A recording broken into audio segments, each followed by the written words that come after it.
with some housekeeping.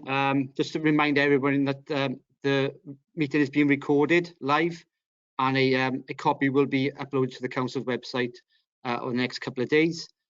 If people are not speaking, please can you mute your microphones, and can you please make sure there's no electrical device close by, because that can cause interference. So please can members make sure that their mobile phones are turned off or muted or on silent. And if people do experience some slow connection, can you while we're advising if people can turn off their cameras, and that should help in some small ways. So on that basis, if I can start with the agenda, and can I ask for nomination for position of chairman? Please bear in mind that nominations can only come from members of non-executive groups. Okay, can I have any nominations, please? I nominate Councillor Carroll. Any other nominations? Okay. On that basis, then, can I ask Councillor Carroll to take the chair? Does that need to be seconded? I'll second myself if necessary. Okay, yeah, that's fine. Yeah. Okay, well, thank you, Gareth. Thank you to members for the electing me chair. There was you had a great choice to choose from there. If we move on to appointment of vice chairman, then do we have any nominations? I'll nominate Councillor Leighton Rowlands. Yeah, and Councillor Rowlands, you'll have to second that as well. I second myself. Okay. Do we have any other nominations?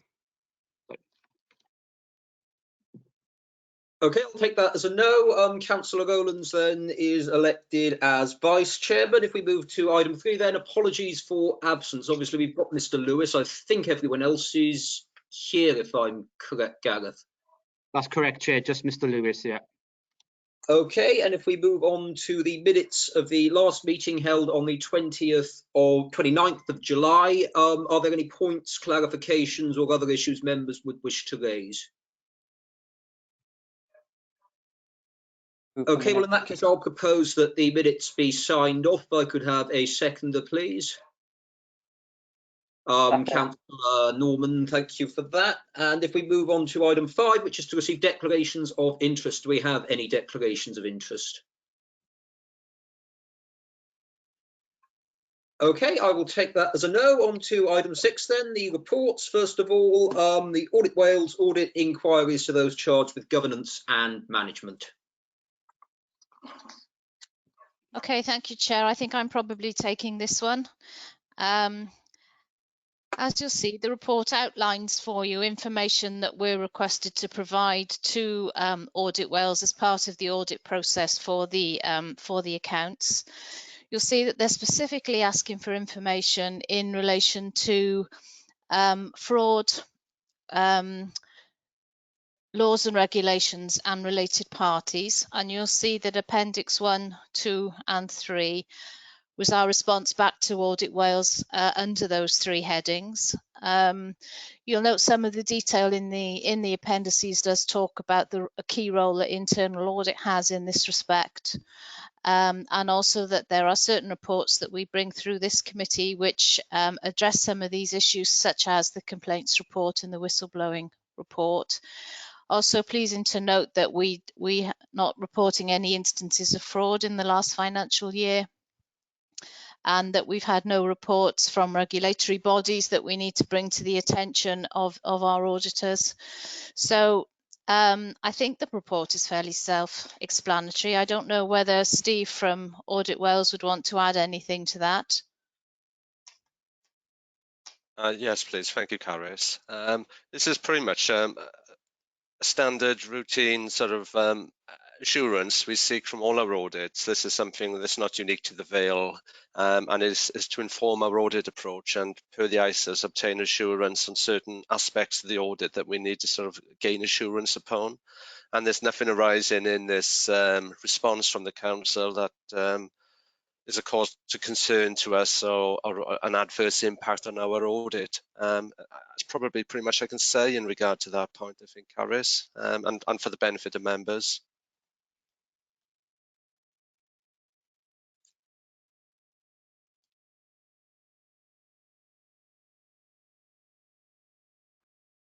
Okay, thank you. Sorry.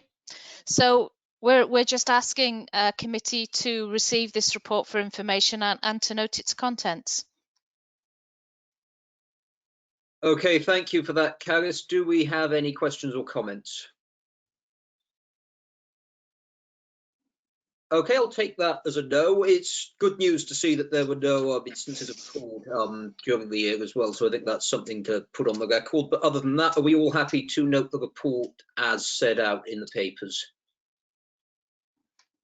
Okay, if we, I'll take that as yes then. Gareth, just to clarify on this point, I'm assuming the same principle as applied in other committees will be sufficient here, so that unless there's any dissent, we can take this as accepted. Yes, that's correct. Okay, thanks for that, Gareth. If we move on to item 7 then, which is the External Audit Plan 2020. Right. Sorry, Chair, I just lost my connection into this report. No.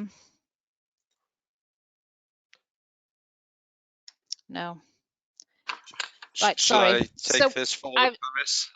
I was going to say yes, please, if you wouldn't mind. For some reason, I can't load it at the minute.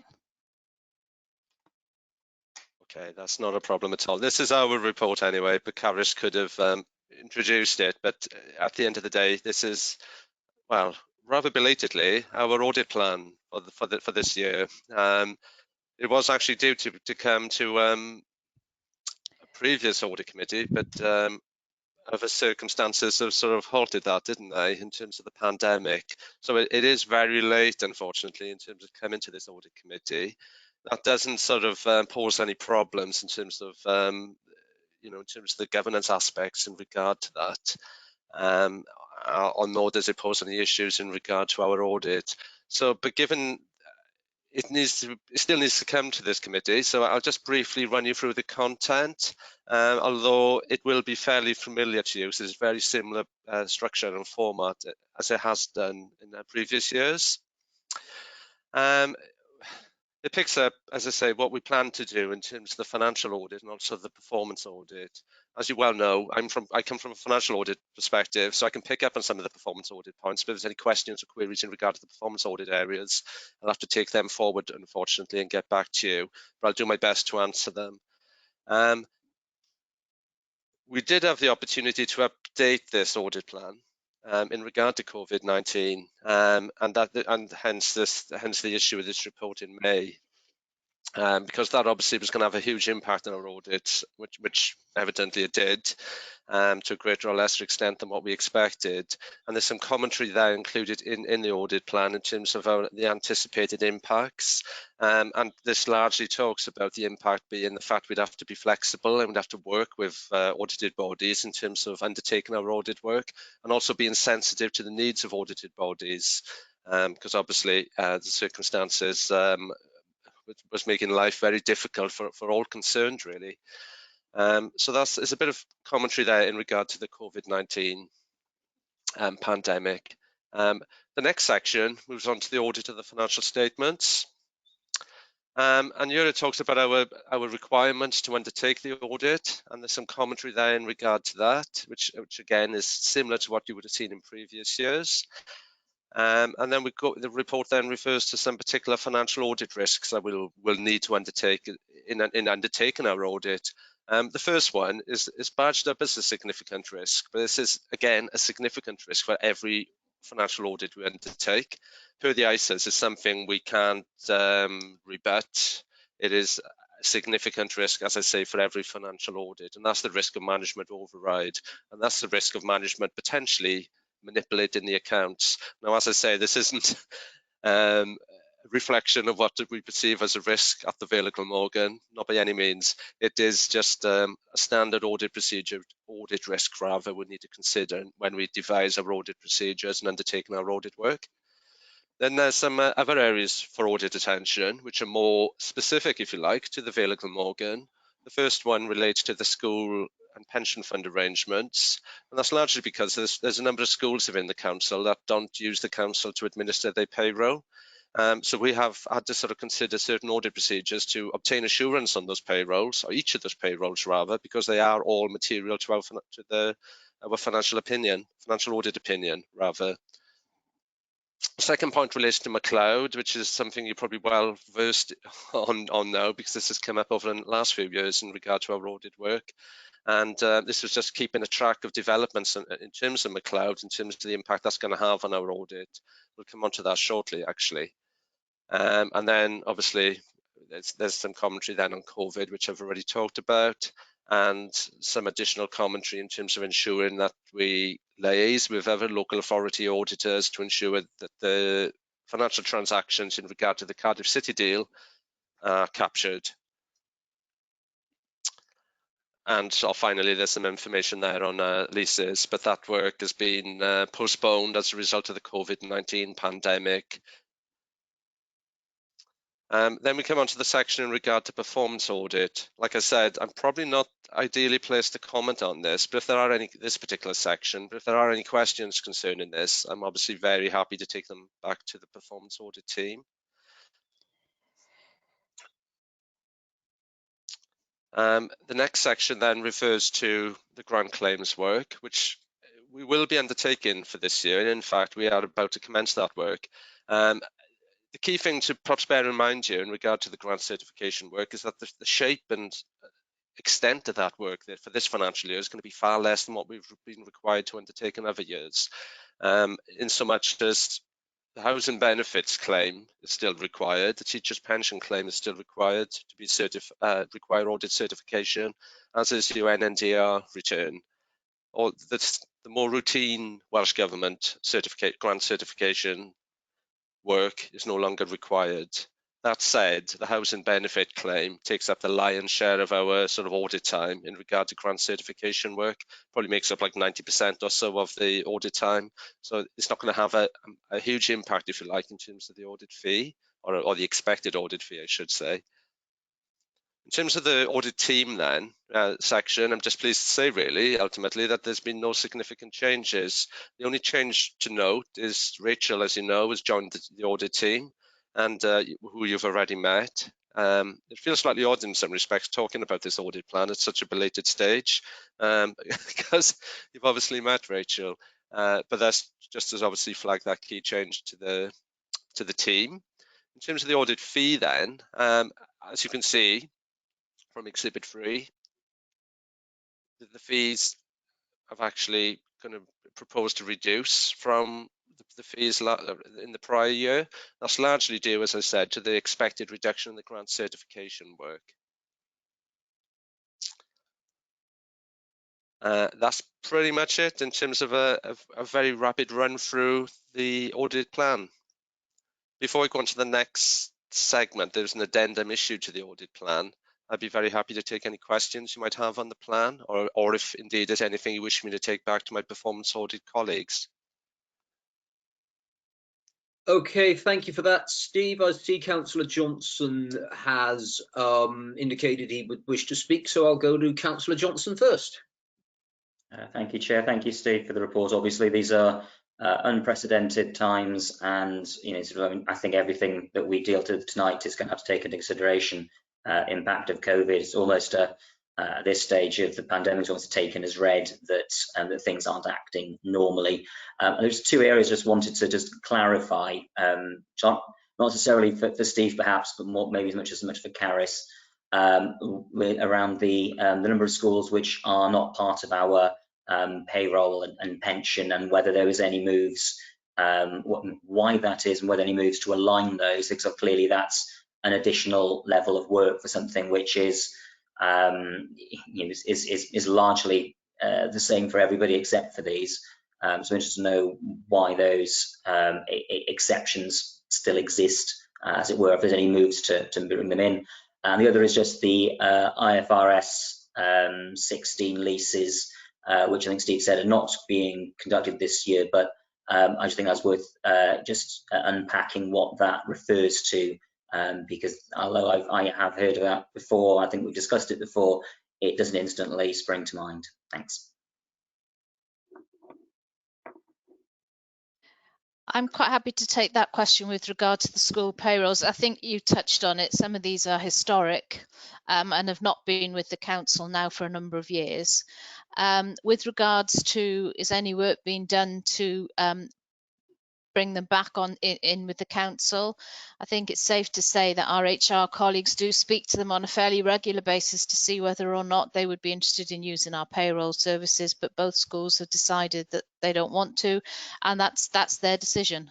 But I know HR do keep in contact with them to try and encourage them back, but at the end of the day they've made arrangements with other providers and they wish to stick with those at the current time.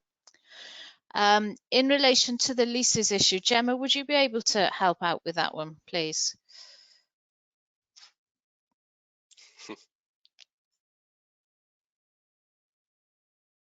You're on mute, Gemma. You put your microphone on, please.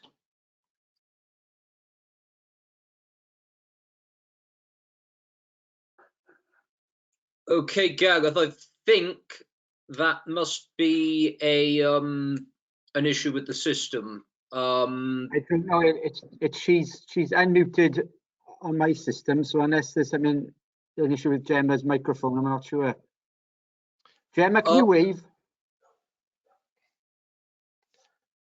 Gemma, can you in that case, could we get somebody from IT to make contact with Gemma to try and sort this out, please, and perhaps refer to Caris in the meantime?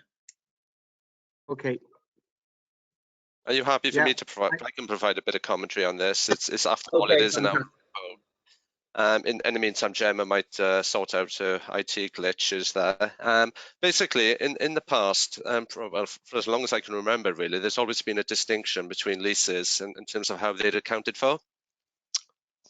The distinction was, is something an operating lease and therefore not on the balance sheet?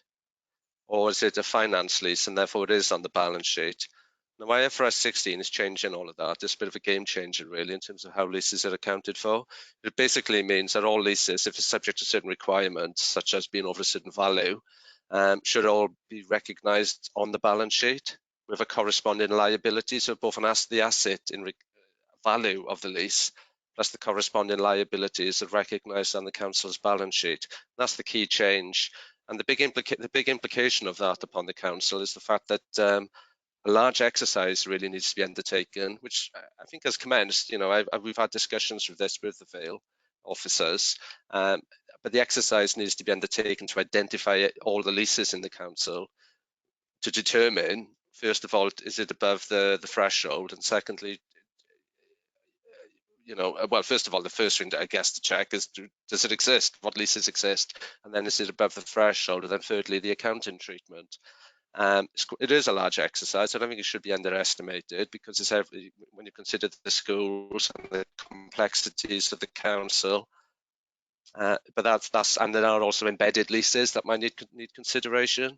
And by that, I mean something like, for instance, potentially a school transport contract could have an embedded lease that might require recognition under IFRS 16. It's quite a complicated technical area, but that's like a quick sort of overview of the requirements.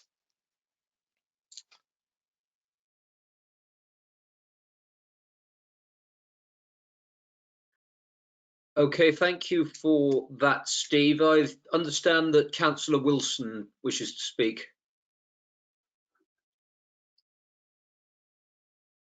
Thank you very much, Chair. The points I really like to raise are in relation to on page 8 of 12 on the performance audit programme. I know, Steve, you say you're not an expert, but I wonder if you could still help me out if possible. Mostly, I'm really looking at the idea of prevention and the well-being of future generations. That I'm just wondering what that really is about, and that's one question. And the other question I turn to is on page 9 of 12 on financial sustainability. Now, it would be interesting to see what sort of analysis you're going to be doing on that, given the fact we've obviously got COVID and the financial situation regarding that. And I'm just wondering what's your remit on that, what's your objective behind it, and also what you're going to be looking at as well. I mean, are you going to be doing some sort of ratio analysis at all? Are you going to be looking at our reserves? And if so, what kind of reserves are you going to be looking at? And also, are you going to be looking at our income sources and the impact upon that, along with our expenditure sources? And also, to what extent is external bodies like the Welsh Government, for example, helping us out along with other income providers as well? So I'd be interested to see some sort of, sort of presentation on that, perhaps at a latter audit meeting. Yeah, I'll pick up the financial sustainability point first, because the output of our first review, as you very well know, is on the agenda later. But you're quite right in pointing out the landscape has changed hugely since the issue of that report.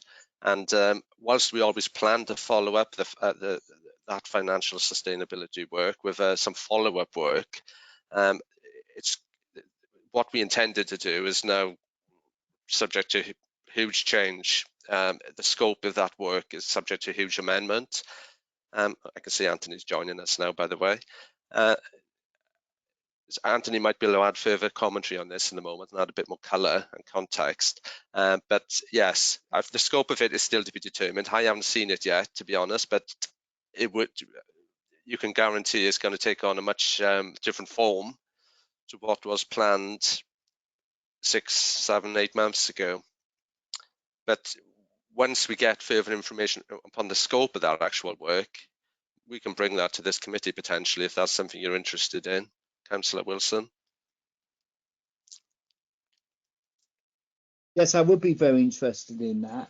And obviously, in the other point I was making reference to, just for the benefit of Anthony, who's just joined us, is about the theme of prevention under the Wellbeing of Future Generations Act. I'm just wondering what that really means and how that may have an impact upon our committee. Personally, I don't think I'm in a good position, unfortunately, to answer that question. I'm not sure if Anthony is. I'm not sure if Anthony is able to even hear the commentary at this stage. But what I will do is take that away and... Sorry, Councillor Wilson, can you hear me? We can. Yes, we can hear you, Anthony. Yes, I can. First and foremost, apologies for my being late to the meeting. I did have a little trouble with the IT. Can I just recap, everyone? Are we on the financial resilience report?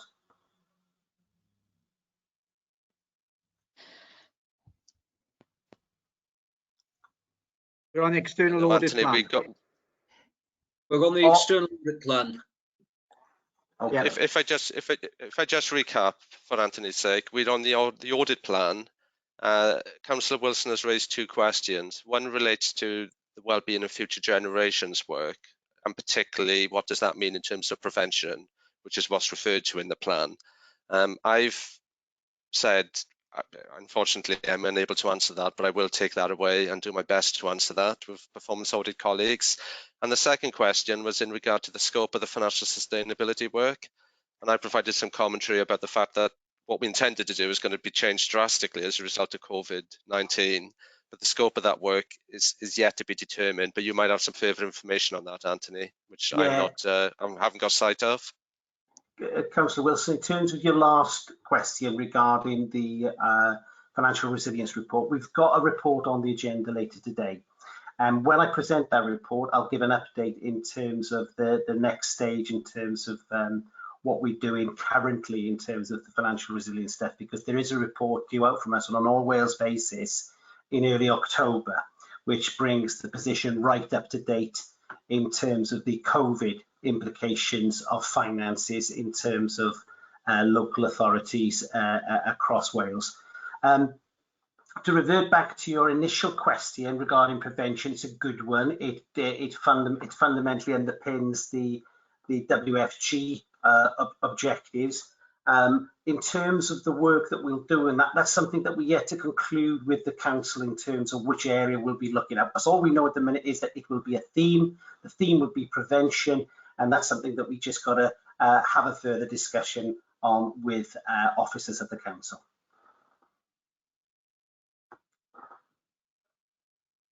Thank you. Okay, do we have any other questions or comments? Okay, in that case, if we move on to the recommendation then to consider the external audit plan, well, I think that's been considered. So if I take that we're all satisfied and move on to item 8, which is the audit of the 1920 financial statements. Shall I just start this one off, and then I'm sure colleagues in Audit Wales will want to come in and talk you through their findings, really. Members will remember that in July you saw the draft accounts for the last financial year, in other words 2019-20, and at that point they were just being handed over to Audit Wales to commence their audit. Well, we're now at the position where the audit is at the final stages of completion. So what you have in front of you is the final accounts as they stand at the moment. The plan is that, as you know, our process is that audit committees see the final accounts and we hope you agree them, and then they are due to go to full council. A special meeting is taking place in about 10 days' time for them to be signed off. For the first time that I can remember, we've got an issue around items of correspondence, which is referred to in the report, and I'm sure either Anthony or Steve will talk you through what that actually means with regards to what that process is and also what it means for us closing the accounts. So I will hand over them to them in a minute. One comment I would like to make is that we mentioned it before tonight, you can't get away from COVID and the impact that it's having. I think need to say a big thank you to both staff within the accountancy team for delivering these accounts only 2 weeks later than we'd originally planned, and also to our colleagues in Audit Wales, because they've undertaken the audit as well, and it's only we're only coming to you 2 weeks later than we planned. So been tremendous teamwork really across the two organisations, I think, to get us to this stage. So if my colleagues in Audit Wales are all right, can I pass the baton over to one of yourselves? Yeah. Yes, please. Thank you, Caris, and thank you for your comments. Yes, well, we've completed the audit in quite challenging circumstances in some respects. But anyway, I'm pleased to report that we intend to issue an unqualified, clean audit opinion.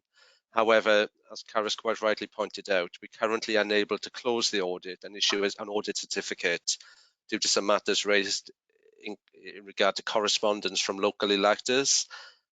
I'll comment on that further, and so will Anthony as well, in a few moments. But before I do, I'll just take you through the main body of the report, just to help inform your decision, which is fundamentally why this report is in front of you today, as to whether you're content to recommend approval of the accounts by the full council on the 5th of October. So I just take you now through the main body of the report. Paragraph 6 of the report refers to the fact that we have substantially completed the audit, subject to the completion of some areas that were, at the time of drafting the report, incomplete. Now, I'm glad to say that all areas within those 4 or 5 bullet points there are now complete, apart from our internal quality review arrangements. And that's just very much a timing issue, and a large part of that is in fact complete, but it's not entirely complete. So it's just to sort of bring you totally up to speed really, and totally up to date with the progress of the audit. The next section of the report, again, refers to COVID-19. It's a bit of a recurring theme this evening, isn't it? But it wouldn't surprise you to learn that this has had quite a large impact on the audit, as it has on all our financial audits this year. The key impacts on this particular audit have been the changes in the accounts production dates and also the audit deadlines. Everything has sort of slipped a little bit, really, but not too much so, as Caris quite rightly pointed out. And also the fact that the audit, which is in many ways quite an amazing feat in some respects, both the accounts production and the audit process has been undertaken remotely. We've all been working off-site, at our various homes, undertaking the audit process, which is no mean feat really for both sides concerned. But despite these challenges, I think it's fair to say the audit's gone smoothly. We've had good quality draft accounts from the council. The council have provided us with good working papers and audit evidence on a timely basis, and we've also had excellent engagement from the council to support the audit process. So I'd like to just formally, thank the council and Caris and her team for the support granted and given to us to undertake the audit process. The next section of the report goes on to refer to the audit opinion. And the report here, we reiterate our intention here to issue an unqualified opinion, which is obviously a good outcome for the council. However, there are two matters here that I do need to bring to your attention. The first of which, again, relates to the COVID-19 pandemic and the impact that's had on a number of valuations. Valuers in regard to the pension fund and your own valuers in regard to your land and building assets have expressed material valuation uncertainty in regard to those particular property assets within the ones you own and also the ones within the pension fund.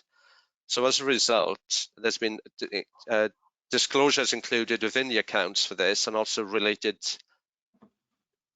adjustments to our audit certificate to refer to the fact. And there's two paragraphs which I'll come to very shortly, called emphasis of matter paragraphs, which just sort of bring the readers, I guess, attention to this particular valuation uncertainty.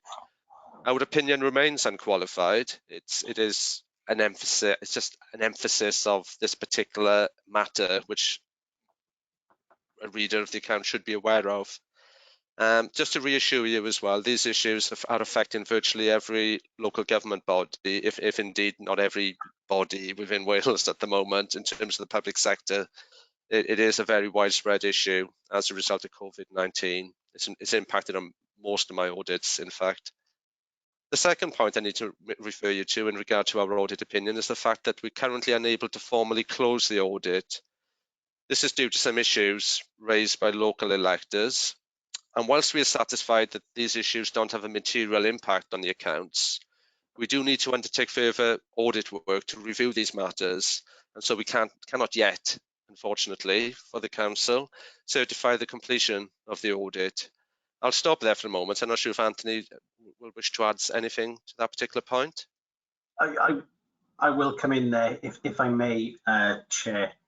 Just to reiterate, because it's quite it's not a unique issue, but it's quite unusual being in this position. It doesn't happen that often, but it does happen. And indeed, this issue has happened in the Vale back, for those who remember, 5 years ago when we took the audit over in 2015-16. Just to reiterate, we do intend to provide an opinion, an unqualified, clean opinion, but we can't close the audit off. The reason being is that we've had two members of the public giving us notice of their intention to object to the accounts, to an item of expenditure within the accounts. How can they do that? They're permitted to do that because it's enshrined in legislation. Basically, under the Public Audit Wales Act, members of the public can inspect the accounts, they can question us as the auditor, and of course they can object to an item of account, and that's where we are today. They can only object on two grounds. One is that an item of account is unlawful, or that an item of account raises some significant value for money issues that they feel that we as the auditors should raise a public interest report on. So ultimately, we can still give an opinion as of today because we believe those matters are not material in terms of the amounts involved. However, just in terms of the next stages, Chair, we will look to clarify the objections with the members of the public. We'll then undertake a review of those matters with a view to concluding. But ultimately, on conclusion, the accounts, all things being equal, will need to be reapproved by council. And of course, at that point, we'll need to reissue our audit report. So there is some further work to do here, which will need to be done. We'll need to do it properly. We'll need to be doing it carefully. But we just thought we'd bring that to your attention as part of our accounts update for you.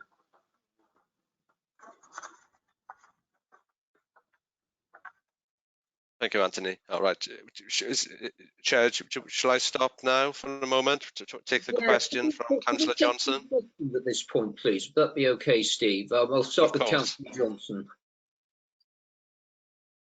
Thank you, Steve and Anthony, for that. Are you in a position to explain what those objections are to the committee? And there's a secondary question, which is, of course, that there is a full council on 5th of October in order to accept these. The report here. Obviously, it's great to have an unqualified report, and congratulations, thank you to everybody for that.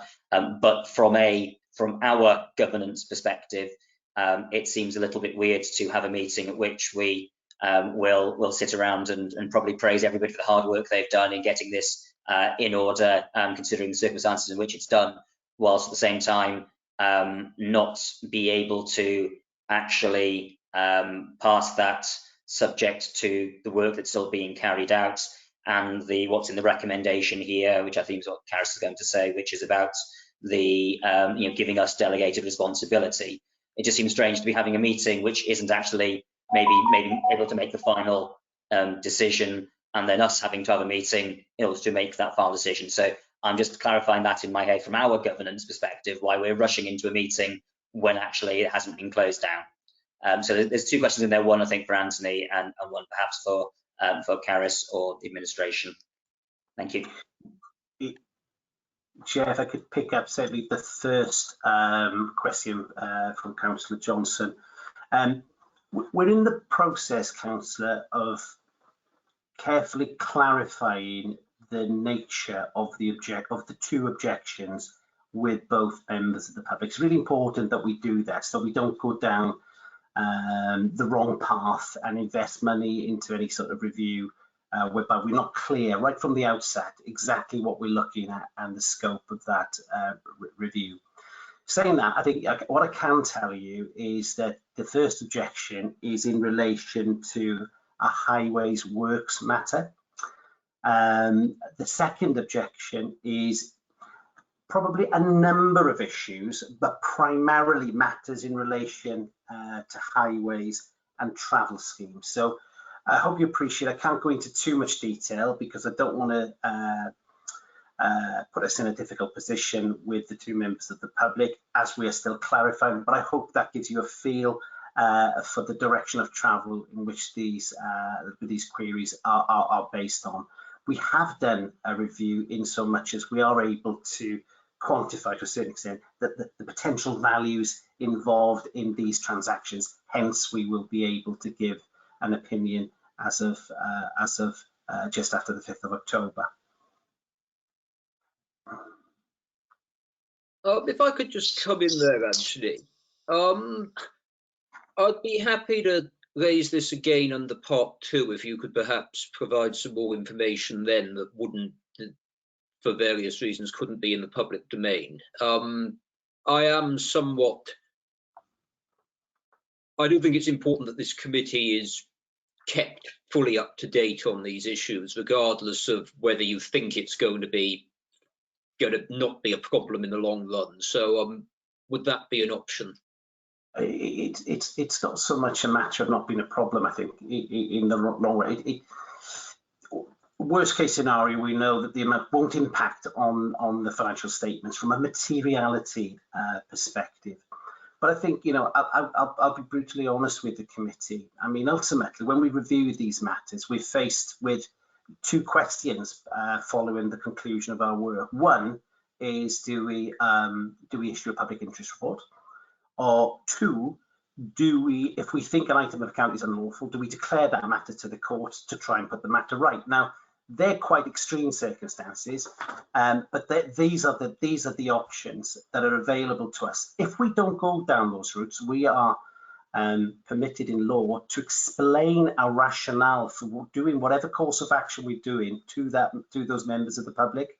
So it's important that we go through this process carefully, stay within the parameters of the legislation that is set out. But I do appreciate, and going back to Councillor Johnson's question, it's not ideal position in terms of yourselves signing off as of today.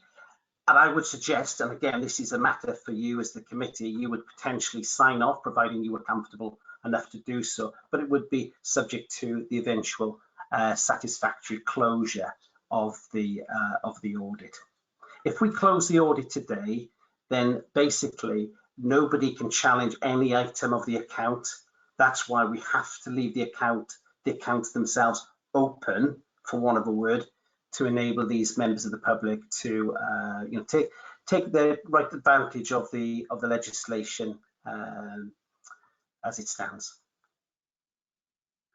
Just to come back on that though, Anthony, the only point I would make is as a committee, it's our job to scrutinise these matters ourselves. Now, I therefore do think it would be appropriate in private, perhaps under part 2, if that's more appropriate, for us to at least be informed of the details of these to consider.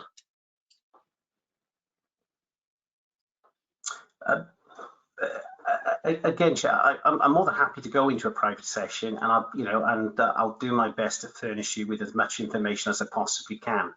But I would caveat that in that we are trying our best to clarify precisely what the objections cover, and what I wouldn't want to do is to take the committee down a path it doesn't need to be taken down. So I would, and again, these came in fairly late in the process. Ideally, we'd have clarified them and cleared them at this point in time, but we've been unable to do so. Okay, well, on that basis, from a personal point of view, I don't know what other members would have to say on that. I would be content to be kept updated and in the loop on this. I think Councillor Wilson wishes to speak. Yeah, can I just come in about your point, Chair, about a part 2? Now, obviously, having known about part 2s before, you can't suddenly go into part 2 during a meeting without it being pre-advertised, as far as I know. In my experience, you cannot do that. You've got to tell the public, and of course there's no part 2 on this agenda, so this is not the place to do it today.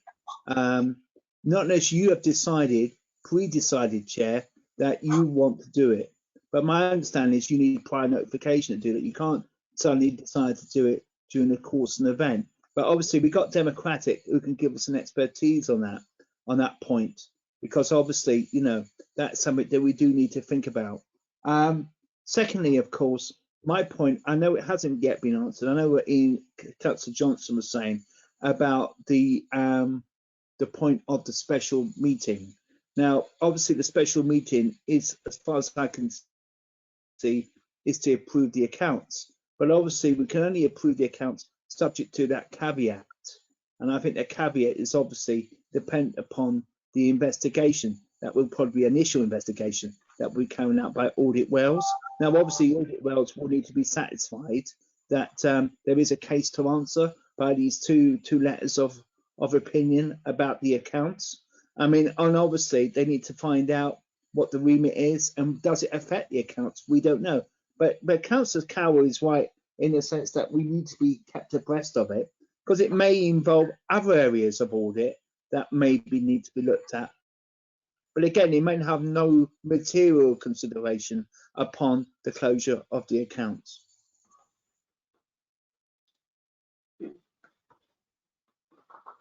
Could I come back in? Yes. Just to come back to you, Councillor Wilson, the initial work that we've undertaken has confirmed that the matters would not be material to the accounts. Therefore, you could provide confirmation to council that they could sign off the accounts as they stand, that the opinion within the accounts, it would just mean at this moment in time the accounts would remain open. So I think my advice to you as a committee would be to just be clear what you're saying to full council in terms of the conclusions of this discussion. Does Carys want to come in on this point? I think it may well have been addressed, but it was just to confirm the governance issue really that Councillor Johnson has raised, which is why there is that second recommendation in tonight's report. And what we were hoping you would do is, as Anthony has said, he doesn't believe at the current time that the outcome of this is material to the accounts and that it will have any impact on the accounts as they stand. Therefore, the proposal was that we continue, if you're happy to approve the accounts once Steve's gone through the details with you, and we continue to go to the special meeting on the 5th of October and ask them to give a delegation back to Audit Committee to approve the accounts once that work is finished, with a rider on there that should the work that Anthony and his team do actually they dig out more information and that opinion changes then, and it changes the accounts, we would then have to take them back to full council. Councillor Johnson. Thank you, Keris. For me, it just feels a little bit clumsy and unclear. Maybe a little bit old-fashioned, and obviously this is a very difficult year for everything, but we can't on the one hand say how well everything has gone with the process if we are then going to full council with with riders and with not quite readies and things like that. It feels a little bit cart before horse to be holding a special full council to sign off our accounts when our accounts aren't signed off. I apologize if there's any incorrect terminology within there. I'm not the financial CITFA expert, etc. But I like to go to if I'm being asked as a committee member to approve something which is going to a full council to approve something, then I'd like it finished rather than going there with, by the way, we haven't quite finished this yet. Can you give us some delegated powers, and if we're still not happy with it, can we bring it back to you? That just feels it feels less straightforward than it should be. So really, I'm clarifying the purpose of a meeting which isn't going to resolve the issues. A special meeting to resolve something that isn't resolving it. So that just feels a little bit strange to me. In terms of how I would anticipate the flow. I would expect for this committee to sign something off or to agree what's being brought forward, and then we go to full council. Unless there is a particular timescale reason for us needing to have that special full council on the 5th of October, I personally would prefer to see these issues resolved successfully, and then we have the full council meeting, so that we don't have a shilly-shallying back and forths, etc. That's a personal opinion. I don't know how others might feel about that.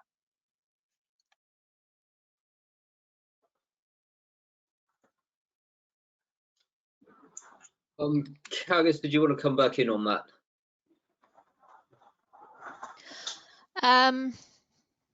I suppose as far as the reporting deadlines are concerned for this year, they don't have to be signed off now.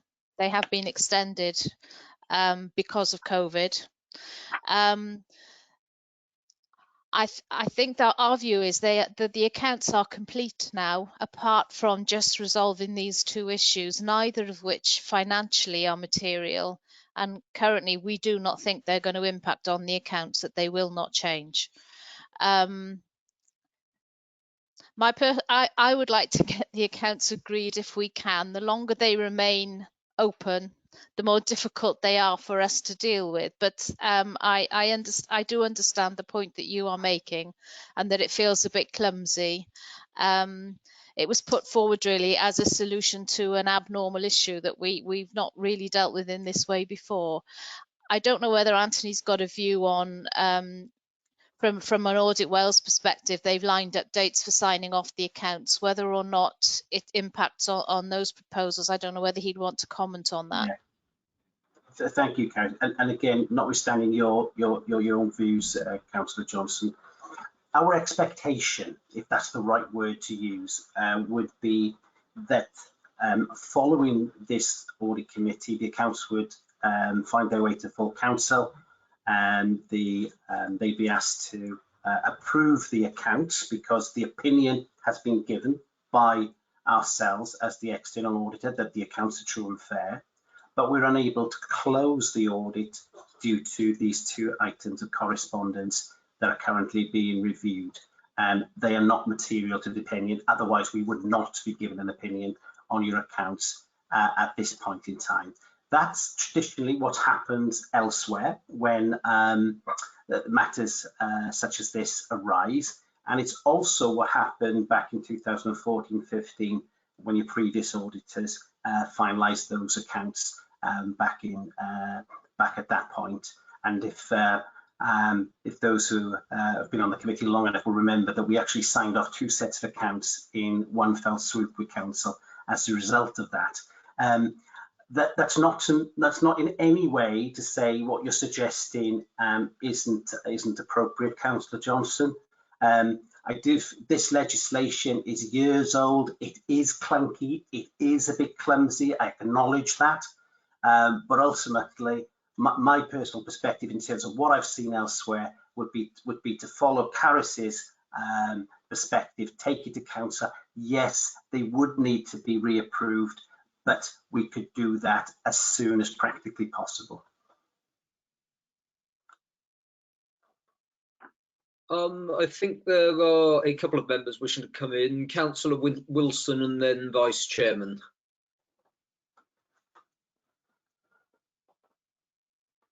Mute myself. Okay, I think we've had a good debate about this, and I think I'm fairly satisfied that what seems at the evidence that we've seen so far, as the auditors are given their considered opinion that what possibly could be on the table doesn't really affect the materiality of the accounts.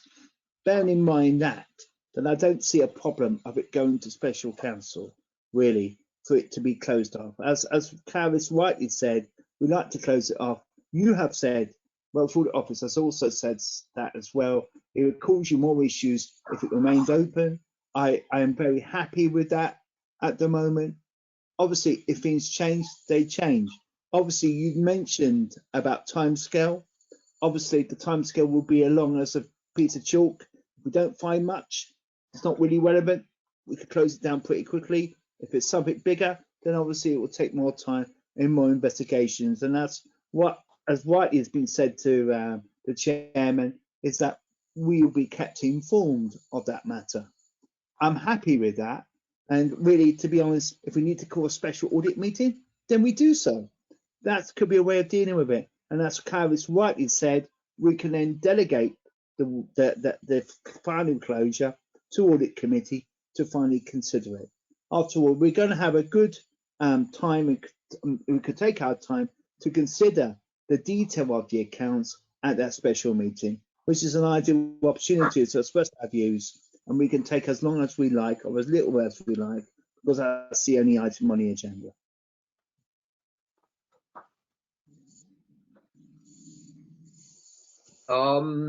I'm not sure if Caris wants to come in on that, or whether it would be best to go to Councillor Owens first. Unless you want to come in, Caris, I will go straight to Councillor Owens.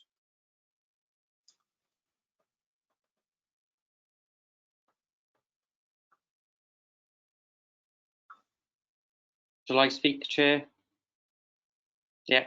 So I probably would disagree with Councillor Wilson. I also feel very uncomfortable in signing for these go off to special meeting. You don't have a contract and have certain bins open up, remaining, and say, oh yeah, we'll sign it, but then we'll come back to it. So I would agree with Councillor Johnson's view on this, and I don't think that we should be signing something off or for it to go to full council.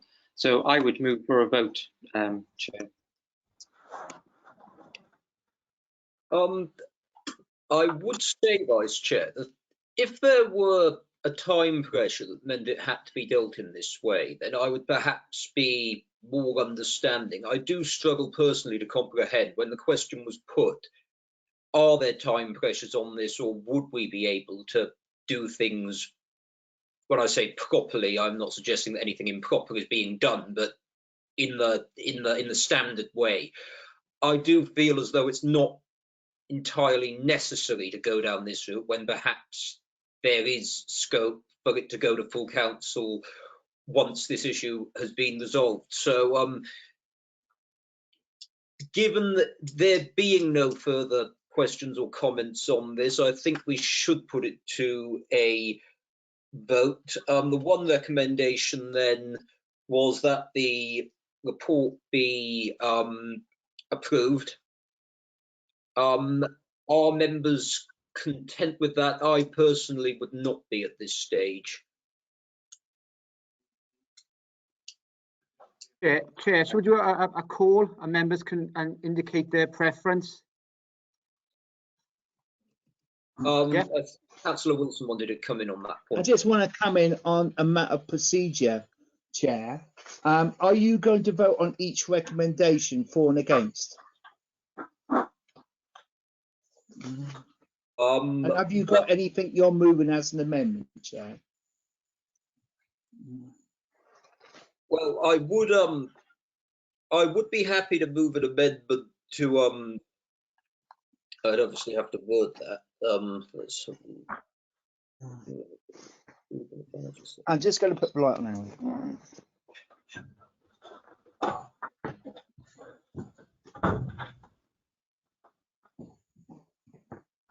To be honest, I'm not sure how I would make an amendment without negating the motion, to be honest with you. Councillor Johnson. I think before we actually move to the recommendations, I think it's important that officers and Audit Wales are understanding the process concerns that we're having that are being voiced by 3 members of the committee here, which is that to be feeling uneasy with the process whereby we agree this tonight, we take it to full council where we agree it, and where the usual discussion is that we say this has come with the support of the audit committee, when it hasn't been finished. So it feels that there's a level of the process that doesn't sit right with me. Anthony and Steve will both be aware, and Karis as well be aware, that I've raised queries about what materiality means and how that's different from an audit perspective than from an elector perspective. Now, this is presumably going to a special full council. We don't have the power, as we're not calling. I don't know who actually calls a special full council. Perhaps that's a matter for democratic, but I find it difficult for me to go to full council and recommend supporting something where the process hasn't actually been completed in my eyes. So what I feel is that not being quite sure who really has responsibility for calling that. It might be Councillor Norman as the mayor, who's also a member of this committee. But I'm putting forward my concerns that I'm not happy at going to a full council to have a document which has been said to have been agreed by the audit committee when I'm not happy that the process has been finalised and completed. So I am making a point here as a member of this committee that I am not 100% satisfied, and I would have to go to council and say I am not 100% satisfied, and I'm uncomfortable that something is to be presented as requiring extra work when it hasn't been done. Now, where that leaves these recommendations is awkward, because I don't want to agree something that hasn't been completed in my eyes. I appreciate the comments regarding this is not material in the eyes of Audit Wales. However, there are objections. They have not yet been dealt with. As a member of the audit committee, I want those objections dealt with before I agree something.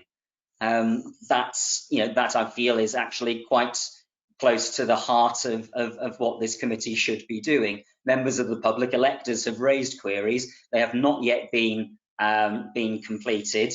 Therefore, I feel uncomfortable with supporting completion of that now and taking it to council and supporting completion of it there. Now, we're not in charge here of determining the special meeting being called on the 5th of October, or what goes on that agenda. So I don't know where this goes in terms of if several members of the committee here are unhappy, it may still go to that meeting. How is this going to operate? I don't think it's a good look to have a special meeting of full council to agree a document where members of the audit committee are sat here saying we feel a little uncomfortable and uneasy at doing that. So what I'm saying is that I feel uncomfortable with this as a process, especially if there's not an urgent timescale which expedites that. Thank you, Chair. Councillor Wilson.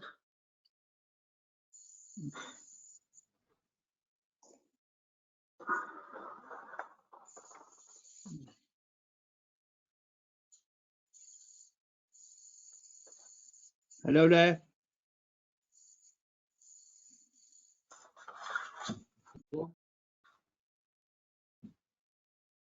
Hello, Councillor Wilson. Hello there. Hello, Councillor Yes, Wilson. I have problems with the sound there. Hello, can you hear me? Yes, we can Good. hear you. Yes, I was going to make the point that let's sort that out after the votes. Okay, we know where we are then, won't we, in relation to 1 and 2 in terms of recommendation or what follows. Otherwise, we could be ages discussing what could happen. Let's look at the votes first and see what happens. I would suggest to take a vote on 1 or 2, and then if anybody wishes to move an amendment, a further not an amendment, a further recommendation, then we do that. Right, recommendation 1 then. I'm assuming this will have to be taken by roll call. Gareth. Yes. Yeah. Okay. I'll do it alphabetically, Chair. Okay. Recommendation 1. Can I have for or against? Councillor Carroll. Against. Councillor Drake. For or against? I can't hear you, Councillor Drake. Sorry.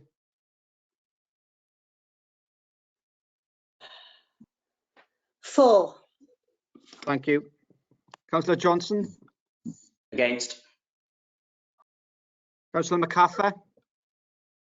For. Councillor Norman. For. Councillor Rowlands. Against. And Councillor Wilson.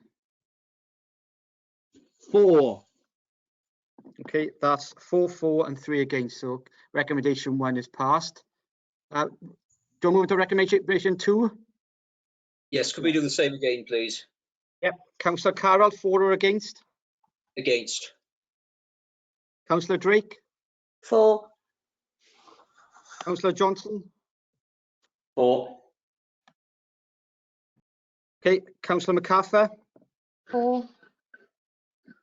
Councillor Norman. For. Councillor Rowlands.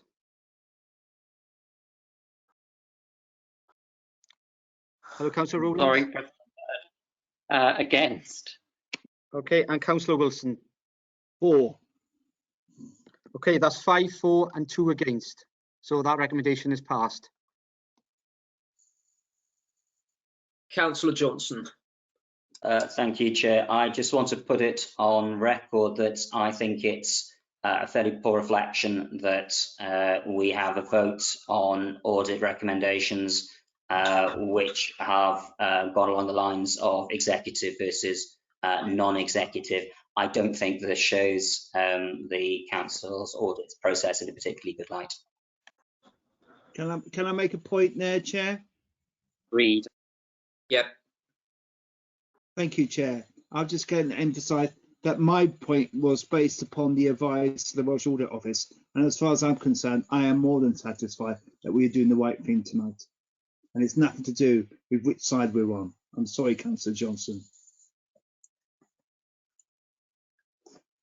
Right, I think that all members' comments have been noted on that. If we move on then to item 9, which is the financial sustainability assessment. Sorry, Chair, I'm just conscious there were still some matters in the report that we needed to go through with the committee. We took a little bit of a sidebar on the objection issue. So I kindly ask if Steve could return and just cover off the final issues. Yeah, sure.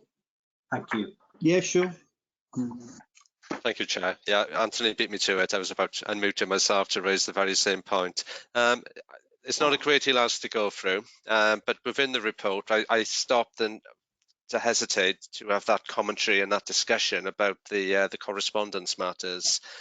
So in terms of the report, and going back to that, the report talks about any other significant issues arising from the audit. I'm not sure if we're all on track in terms of where we are in terms of the report, but it starts on page, I'm sorry, just bear with me briefly. It's paragraph 19 onwards of the report. So just to bring things back up to speed then, we have an opportunity here to talk about any other significant issues arising. And I'm glad to say there aren't any uncorrected misstatements in the accounts. All adjustments have been corrected within the financial statements. And there's been no qualitative issues arising from the audit that I need to bring to your attention. Indeed, it's quite the opposite. As referred to earlier, there's been very good engagement, good quality working papers and good quality accounts. There are, however, a number of audit adjustments. I'll comment on those very briefly in a moment. And there's also been one recommendation raised in regard to your register of interest arrangements, which again, I'll comment on very briefly in a moment. The rest of the report, just to go through that very quickly, Appendix 1 is the letter of representation, and this concerns certain assurances we will expect from the Council to support the signed accounts. Appendix 2 is our audit report, and here I'll just linger ever so lightly on the emphasis of matter paragraphs, which again, as I said, refer to two particular matters, one being the material valuation uncertainty in regard to the land and building assets, and secondly, in regard to the council share of the pension fund assets within the Cardiff and Vale Pension Fund. The other amendment, so to speak, in regard to the audit report is the revised paragraph regarding the certificate of audit completion, which refers to the fact we're unable to issue the certificate at this point in time, which we've just been referring to. Appendix 3 of the report then talks about a number of adjustments made to the accounts.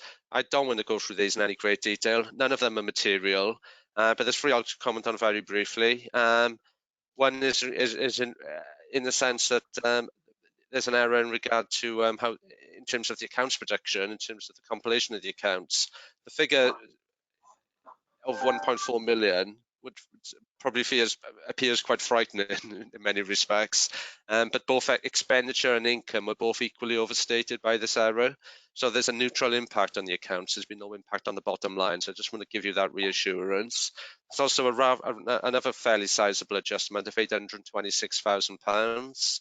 But again, that is a presentational issue in terms of the classification between long-term and short-term debtors. So yet again, no impact on the bottom line. And as you can also see, there's a number of adjustments in regard to IS 19 and the pension fund accounting issues, which again have no impact on the bottom line. Finally, just moving on to Appendix 4, this refers to our audit findings in regard to the work we've undertaken in regard to related party transactions. And there's a recommendation we've identified here in terms of how you can improve your declarations of interest arrangements and how they support that disclosure note within the accounts. And I think the key point here is we are satisfied that the Council's constitution is appropriate in this area. It is just that the declaration of interest arrangements can be improved so that members are explicitly required to provide details of any close family members who have interests and disclose them within the return. As I say, we're happy that the Constitution requires this, so there's no fundamental change. It's just a means of beefing up the arrangements, I guess, tightening up the arrangements to ensure full compliance with the code. That's all I wish to say on the report. But happy to take any additional questions there might be. Okay, are there any additional questions or comments?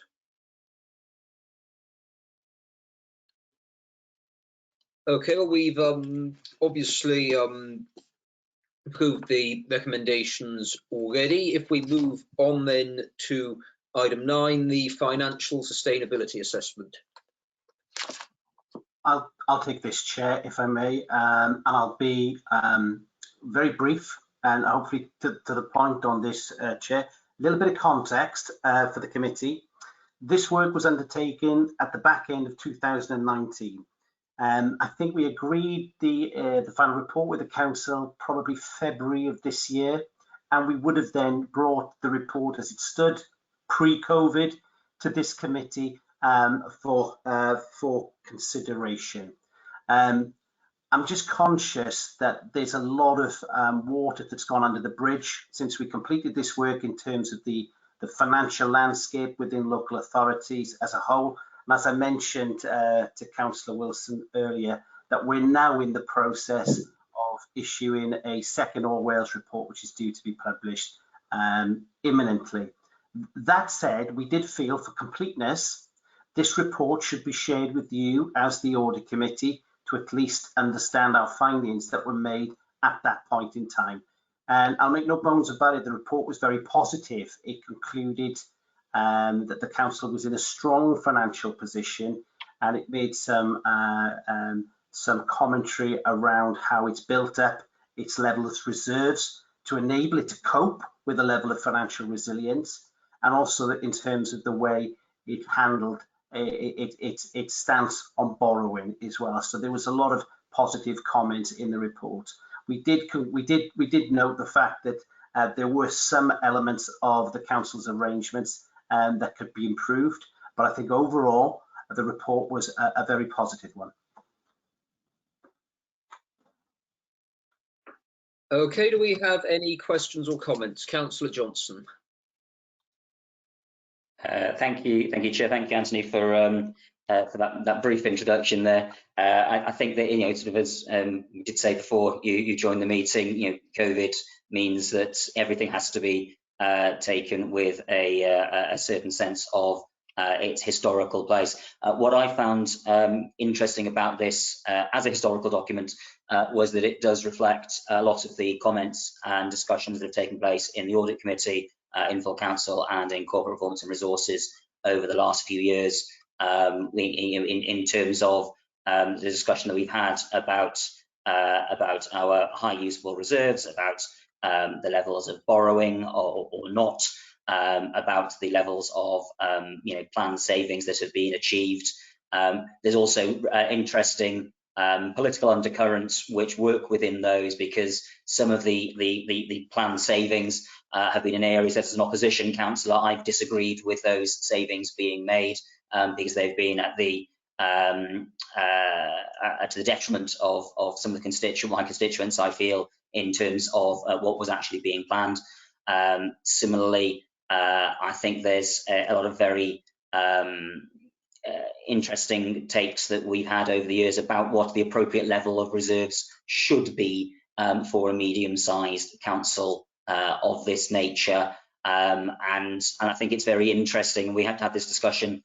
I don't know if Councillor Wilson's still with us, but we did have this discussion last night in corporate performance and resources about the appropriate levels of resilience. My take, welcome back, Councillor Wilson. My take is that if a global pandemic which closes down your services for several months is not enough to knock you completely out of the ballpark, then actually you maybe you did still have too much there, because you should be considering that appropriate level. I have probably two questions. I don't know if Karis is still here. So I've got it minimized. So I don't know if Karis is still here, or she'd lost her connection. Yep. I just have a She's question there. just regarding the council tax take, which is regularly presented as a surplus of several £1 million, which doesn't quite go with the figures, the collection figures, which seem a lot closer to our balance of 97.5% collection rate. So I was wondering if there's a clarification there, maybe whether it's tonight or a different point, and what that phrased more carefully. The other is for Audit Wales in terms of presentation of the report. I've been, as a member of the committee, I've been sent a copy of this report in black and white, which isn't great for making distinctions between some things that have been there. But I've just looked at it online, and I similarly, on the basis of the size, I still can't distinguish. I'm particularly looking at the revenue sources page, which I think is 5 of 14, which I have in black and white, so I can't tell the difference particularly on my printed copy, but I also can't see very well online either. So just a plea for clarity in the design and layout. Thank you.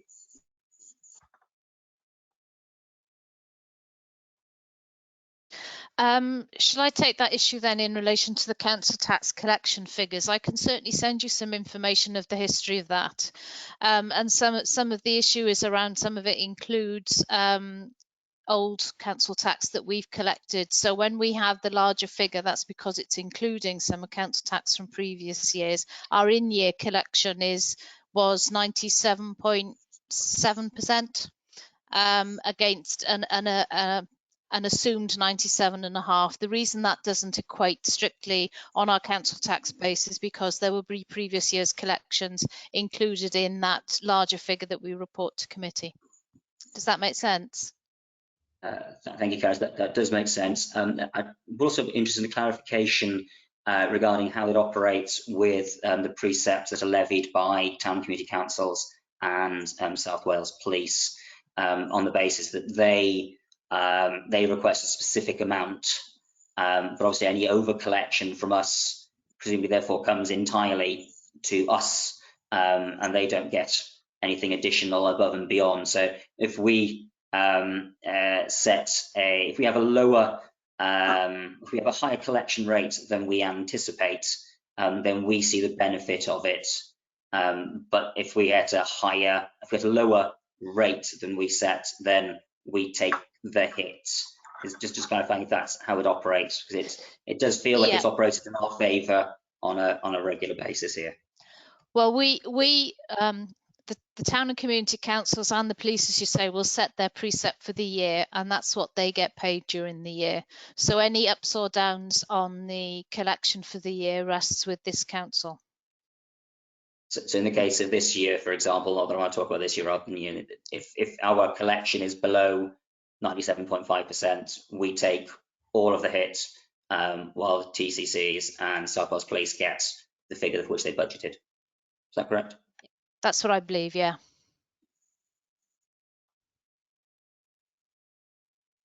Any other questions or comments? Councillor Wilson. Please. Yeah, there's a couple of points, not necessarily related to Councillor Johnson. I will take up his previous point about town and community councils. As you know, many of us are members of town and community councils here on this committee, and of course we don't get any grant funding. So we need that kind of assurance of that precept money coming in, because that's pretty important. If we start to be treated the same way as the Borough Council over this, then clearly, you know, we will need some more funding. So it is an issue, but you rightly raised it. Two other separate points though, the medium-term financial strategy. I take on the point that Audit recommends some sort of scenario analysis of good, average and bad scenarios, and I understand that. But what was interesting, especially it comes from Audit in particular, was about planning for the future in terms of future income based upon developments. Now, we can have developments that may or may not come on stream. And my only concern, my only slight criticism, I would say, in terms of report from Audit here, is, you know, if we start building on these kind of scenario analysis and forecasts, then some councils may seize upon it and say, ha, we don't need to increase the council tax anymore because we're going to have this development next year, and the year after we're going to have that development, and the year after that we're going to have another development, and we're going to have all these incomes coming in. And nice. And admittedly, you do say about expenditures forecast, I understand that, but I do think we need to be a bit careful here about moving forward and thinking about the future. I mean, no one ever thought we'd have COVID and lockdown this year anyway, even 2 or 3 months beforehand. So trying to forecast what's going to happen in 22, 23, 24, 25, given this situation, the precarious nature of our economy at the moment, you know, I do think we need to tweak this a little bit with a little bit of pinch of salt at the moment. Any other questions or comments? Okay, if we move to the recommendations then, first of all, that members note the report, and secondly, to endorse the proposed approach. Are we all agreed on that? Okay, if we move on to item 10 then, which is the corporate risk register. Good evening, Chair. I'll take this one if that's okay. You've got with you the Q1 corporate risk register this evening. The updates to which have been drawn from the review of quarterly performance as they would be ordinarily. Clearly, as has been a refrain throughout your meeting this evening, coronavirus has had a significant impact throughout Q1 on the risk register, and for that reason, you'll note within the register that all of the corporate risks have been reviewed for the impact that the pandemic has had. We're also, as part of the report, recommending that your committee endorses the inclusion of a specific risk relating to coronavirus, and that means that it would bring the total number of risks on the corporate risk register to 16. So the report that has been taken, as I say, drawn from the quarterly performance reports, has had a reflection in terms of coronavirus on the mitigating actions. It hasn't had a huge impact in terms of the scoring on the risks within the register, but it does flag within that report that there's significant potential for that to happen as the results of the pandemic start to hit.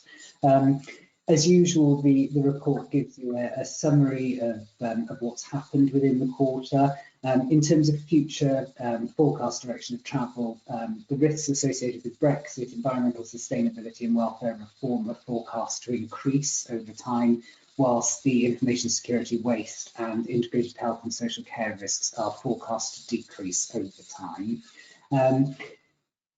There are 142 actions that are being tracked as part of risk management plans currently, 87 of which are either completed or on track to be, with 13 reporting minor slippage. So that's the kind of summary of the report. In terms of coronavirus, just to say thank you to colleagues from Audit Wales who have taken a look at a draft of this risk and given us some critical friend feedback. That's been a really useful process as part of our ongoing conversations. I'm meeting with colleagues on a fortnightly basis now to talk about coronavirus and the impact on our assurance work, and that's been really, really useful as a process. So the coronavirus risk has got two aspects to it. One is in terms of the impact on the council in terms of our response initially to the coronavirus pandemic. The second then is starting to look at the risks associated with recovery, so starting to explore the themes around issues like economic downturn, potential poverty, impacts on the community impacts. And as I flagged at corporate performance last night, the recovery strategy is being reported to all committees next month. It was reported to Cabinet on Monday of this week, and you'll start to see some of those themes being taken forward. And the risk action plan associated with the coronavirus risk is very much in terms of establishing that strategic recovery priorities and then the directorate plans to deliver it. It's been a difficult one to score, if I'm honest. Trying to assess the risk associated with the pandemic while we're in the middle of it is no mean feat, and it's been useful, as I say, to have Audit Wales's input into that, and we've kicked that around at strategic leadership team quite a lot.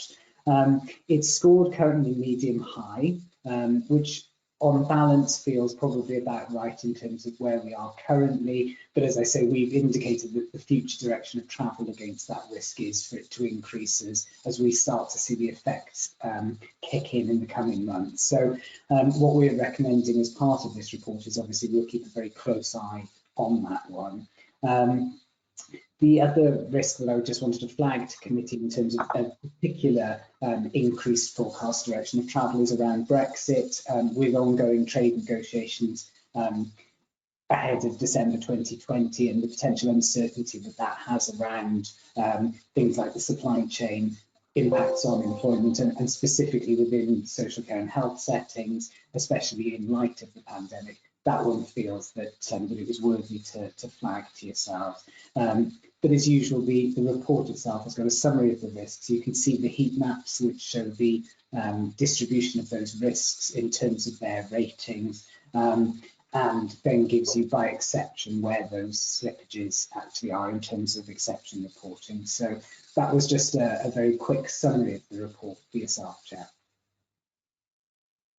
Okay, thank you for that, Tom. Do we have any questions or comments? Councillor Johnson.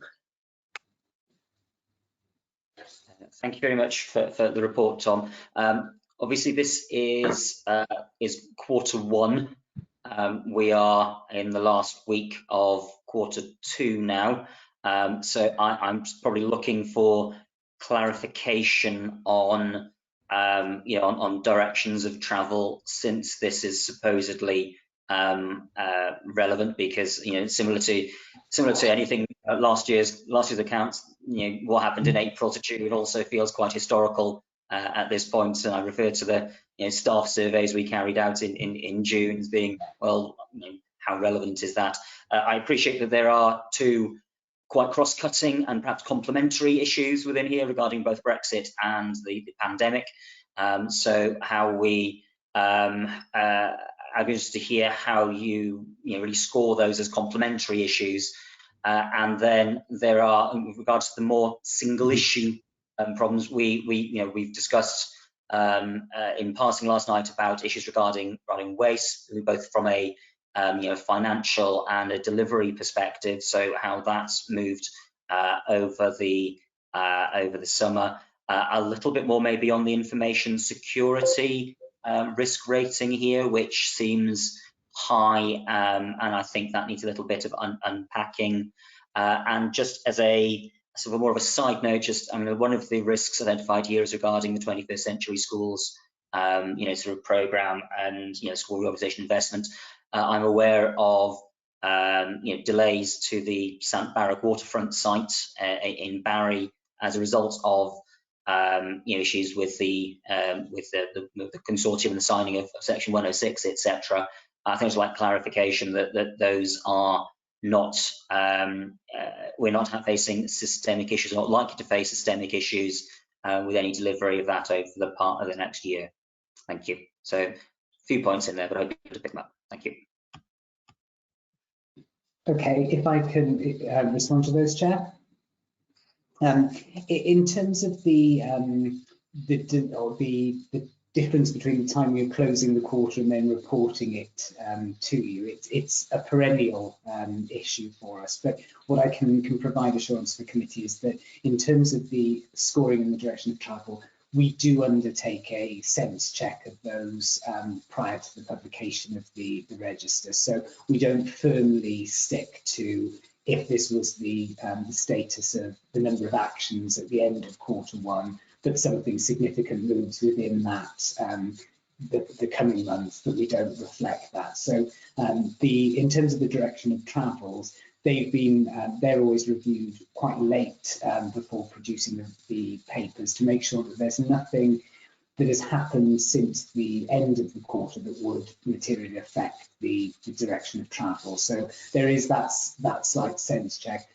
The actions and the RAG statuses are as at the end of the quarter, if that kind of makes sense. In terms of the information security risk, that one had escalated over the past few quarters, as you say, Councillor Johnson, and that one is forecast now to decrease, and to decrease relatively quickly. The IT team have procured some additional software over the summer, which is being rolled out currently. And with the completion of the Office 365 rollout now, as we get towards the end of October into the beginning rather of November, that's those two actions taken together are felt by that team to collectively have the impact of reducing that risk quite significantly. So that's the reason for seeing that one forecast in terms of a downward trajectory of its residual rating.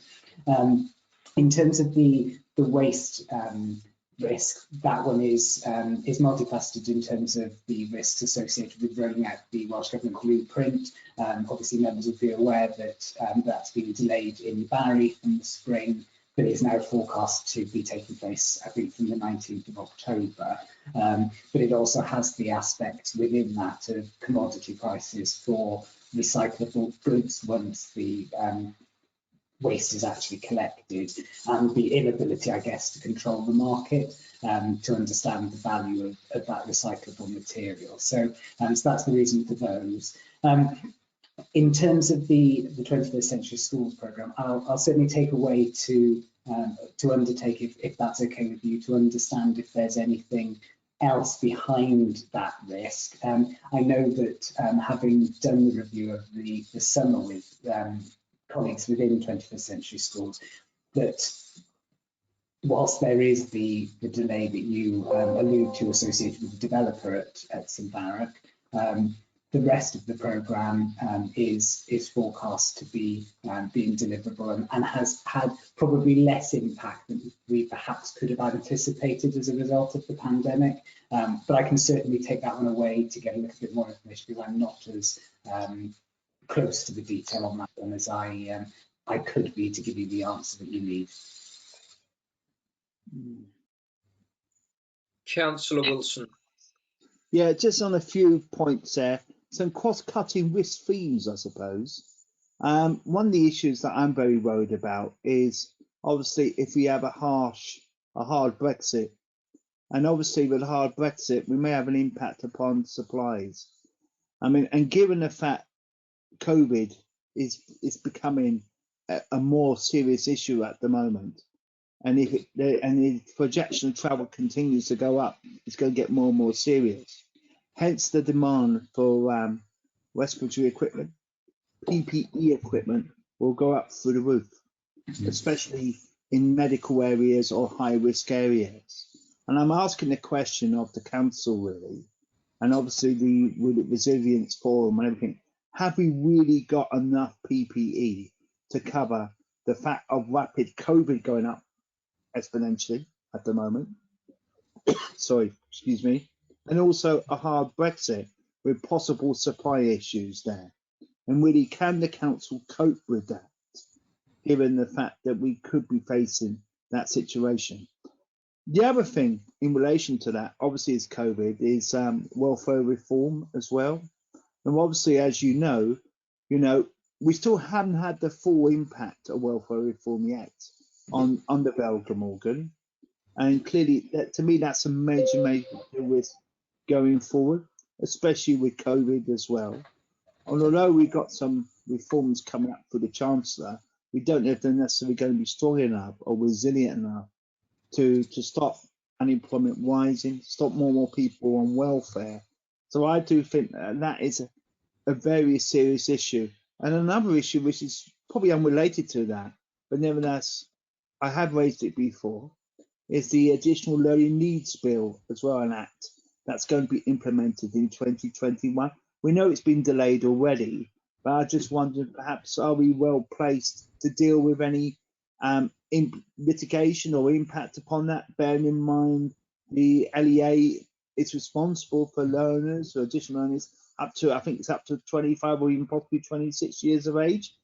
It is an issue because I know the local authority is responsible for this, not any FEIs or any other institutions. So perhaps, maybe we can have an update on the AON, maybe perhaps in the new year, because after all, it's in 2021, it's going to be introduced, and how we as a council are going to handle that risk. Thank you. If I can perhaps respond to those in reverse order, Councillor Wilson. Certainly I can ask colleagues within education to join us for one of our meetings in early 2021 to provide you with an update in detail in terms of the implementation of the ALM Act. The point around cross-cutting themes and risks is a really good example, I think, of a couple of the risks that you can see within the register, and specifically around supply issues. That's one of the major areas of concern flagged within the Brexit risk. Certainly, I'll take back to understand the supply chain around PPE. Currently, the supply of and availability of PPE is very good in terms of stocks for the council that we're continuing to provide to our staff, but also that of our commission providers. But it is a good example of one of the questions around preparedness for Brexit. At our strategic leadership team this morning, we talked about the need to update the preparedness plans for Brexit ahead of the end of December. I was particularly pleased to be given that responsibility, so we'll be getting on to starting that work tomorrow morning. And what that will involve is looking at all our service areas again and asking questions exactly around that in terms of supplies of goods and materials, but also about labour as well. And just to flag, in terms of welfare reform, that is one of the reasons for forecasting the direction of travel to be upward in terms of the impact on coronavirus. It's worth, I suppose, flagging that we had 170 people more on universal credit in the Verity Morgan in August than we did in July. That follows a significant increase from March to July. And we've seen the proportion of people, or the percentage of people within the Vale who are unemployed, almost double in the period from March to August as well. So you can start to see how these kind of issues start to interrelate, absolutely. And I suppose the task for us is ensuring that when we're presenting the risk register, we're showing how those things are starting to link together and those themes start to emerge.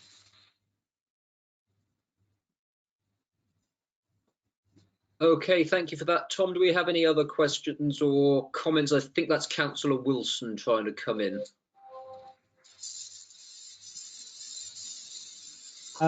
Sorry, can I just say, Tom, can I thank you very much for your report? It was excellent. Okay, and I'm always totally amazed how much hard work you do in that team. And I know you had an amazing team producing these very detailed and thorough reports. And, you know, and they are very interesting reading. You know, you do have lots of issues there that do need to be looked at. I mean, and there are things that we could discuss somewhere else, I know, like deprivation, liberty, safeguards. It's always going to be an important issue. And I do think, you know, you're commended, and I really think, you know, you do a really good job. But I do think, you know, you've highlighted the areas that we are all concerned about. And of course, our final issue, and of course, you know, we're talking about the three major challenges facing our world at the moment. And of course, the one we haven't mentioned tonight is climate change.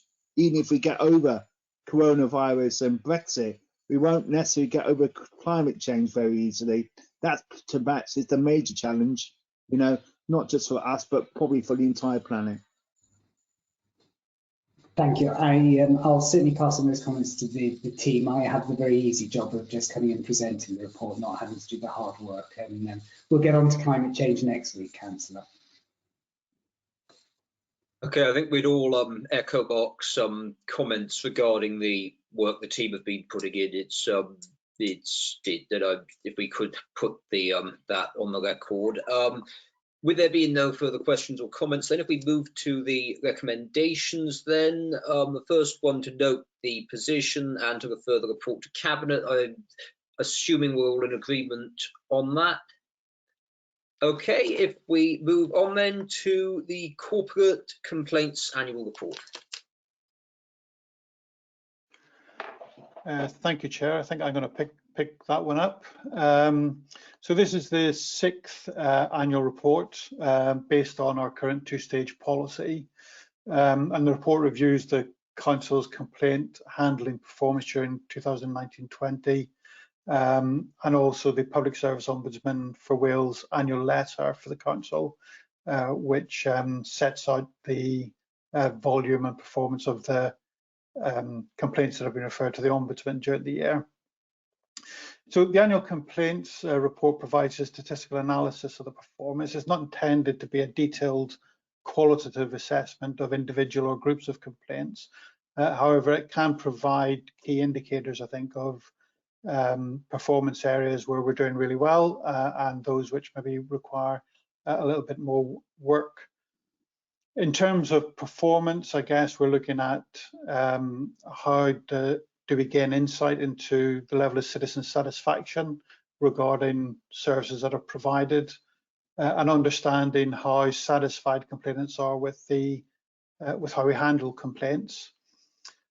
We're able to monitor our responsiveness against statutory guidance in terms of how quickly we should be responding to complaints, and also identify potential for improving services through lessons learned from complaint handling and applying those to how we deliver services. And while the report focuses on corporate complaints, it does include a summary of adult services complaints, although they are subject to a separate complaints policy and process, so there's no direct comparison. The report, as you'll have seen, contains lots of statistics which are designed to give some idea of the types and volume of complaints, not just for 1920, but to look at trend information as well. I'm not going to go through all of them, you'll be glad to hear, but there are a few that I'd like to draw the committee's attention to. First of all, in terms of the overall number of complaints, on the face of it, we've seen an increase from 420 in 2018-19 up to 559. And although that on the face of it would indicate an increasing level of dissatisfaction with services, I think it's really important to note that 202 of the complaints for last year were specifically in relation to changes to waste collection routes and recycling arrangements in the rural Vale in kind of September, October, November. And if you look at the dashboard on the front of the report, you'll see that there's quite a spike of complaints during that period. If we set those complaints aside, the number of overall complaints would have totaled 357, probably a little bit higher because we would have received other complaints during that period as well. But it would have been a kind of a flat pattern of demand from that perspective. And that's broadly a longer term trend. In fact, the number of complaints we receive stay relatively constant. I think the other thing I'd like to draw the committee's attention to is a key indicator of complainant satisfaction, which is with regarding how the council investigates complaints, is the number that are escalated to stage 2 and then onto the ombudsman. As in previous years, we have a high percentage of complaints that get resolved and stopped at stage 1. So for this year, it was 94.1% of complainants accepted the outcome at stage 1 and didn't feel the need to escalate any further, which is a great indicator, I think, in terms of customer satisfaction about the complaint being investigated thoroughly and fairly, and the outcome being fair as well. Of the 37 stage 2 complaints that were investigated during the year, only 9 were escalated to the ombudsman. So again, a relatively small proportion and indicating a high level of customer satisfaction with the outcomes of the complaints.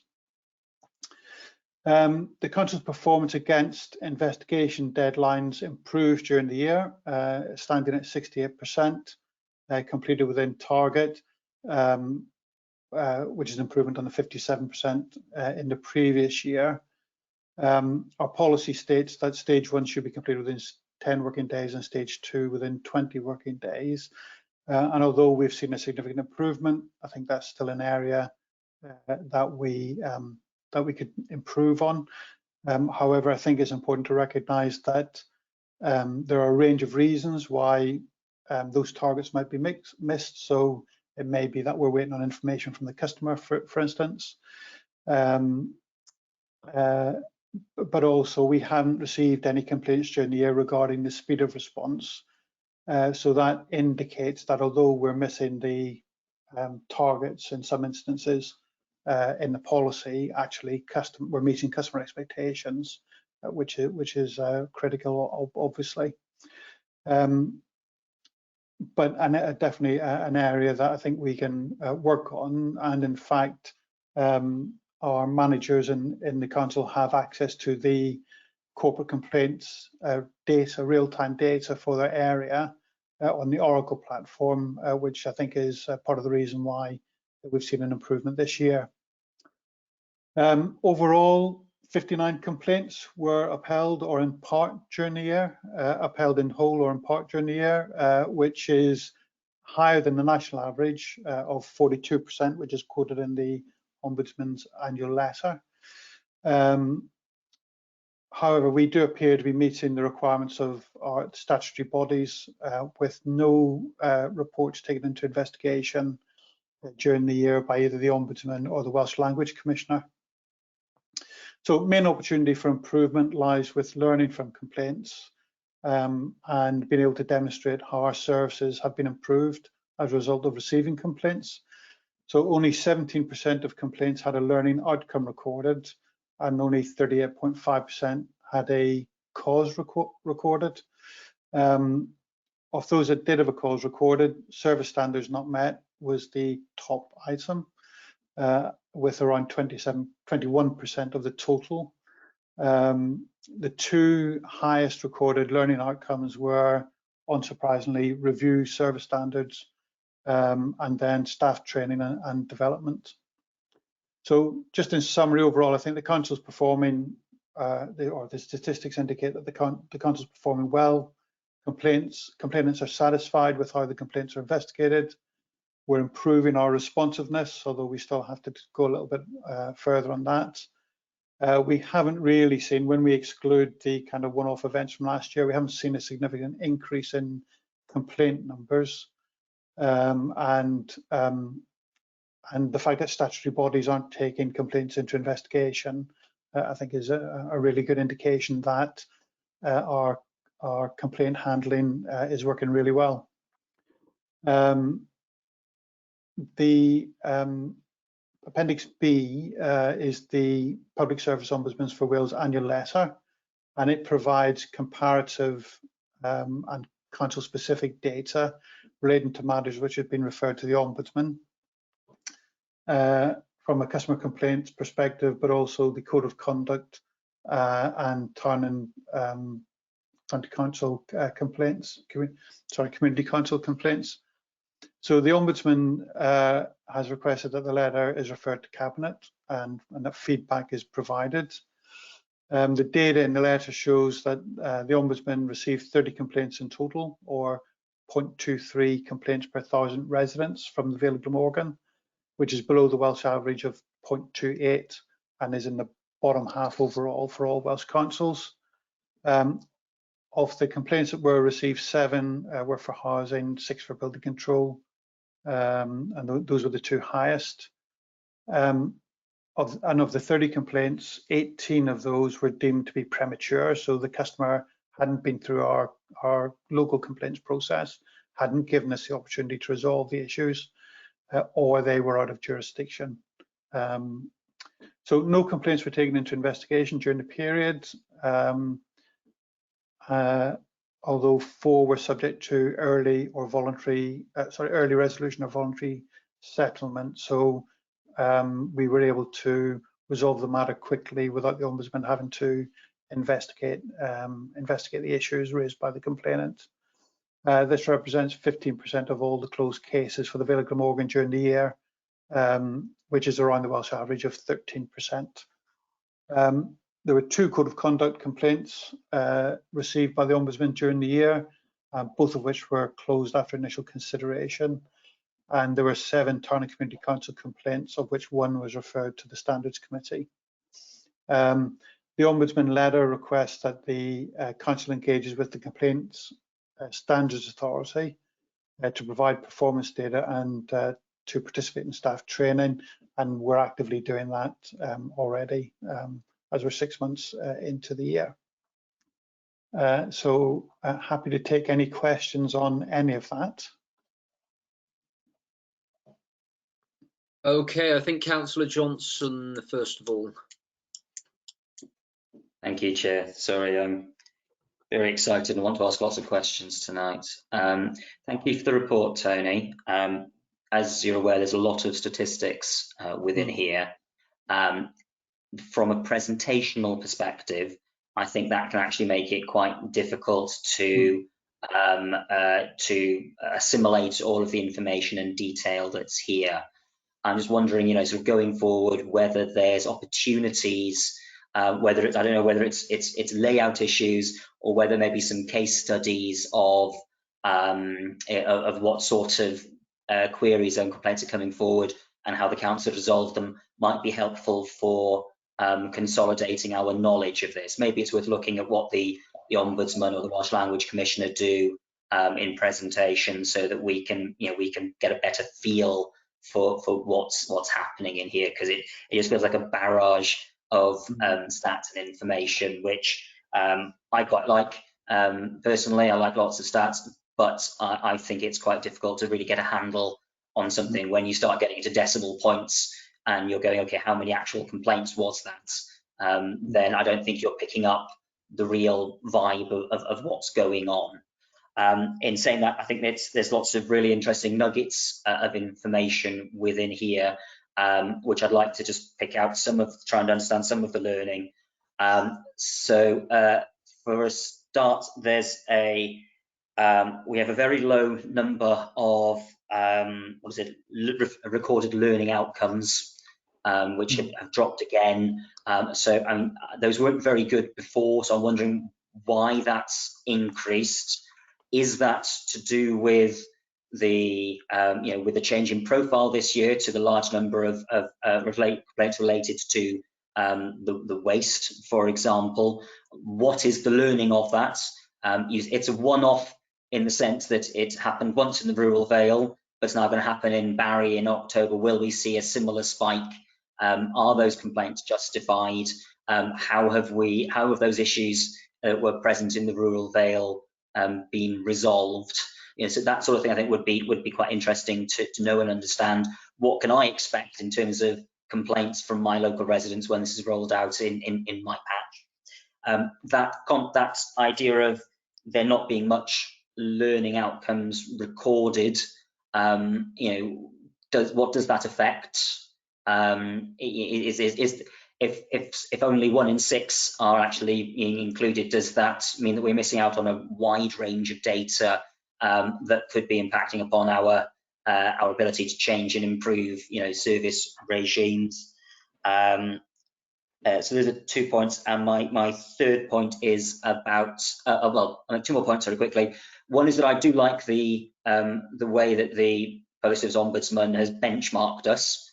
I think that's helpful to know how many complaints other people are getting and what those are, because that provides us with an idea of whether it's high. It's not necessarily a high is bad or low is good, and I say that in the context of Welsh language complaints not coming through. Is that because we are performing phenomenally well in delivering Welsh language services? And as a Welsh speaker, I would suggest no is the answer, or people not having a great deal of faith in the Welsh Language Commissioner and the systems to deliver the change that they're looking for.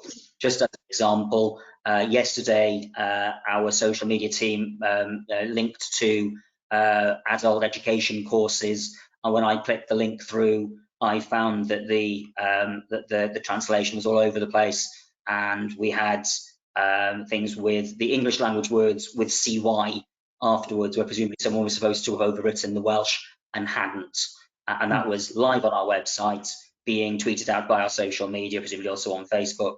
So I had to send them a note to say, you might want to consider whether this has been translated correctly.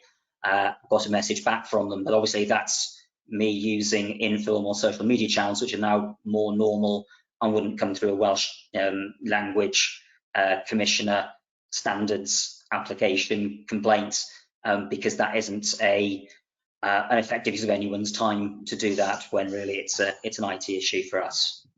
So there's a couple of points there, Tony. I'd be grateful if you could just pick them up and talk through some of the learning that's available there. Thank you.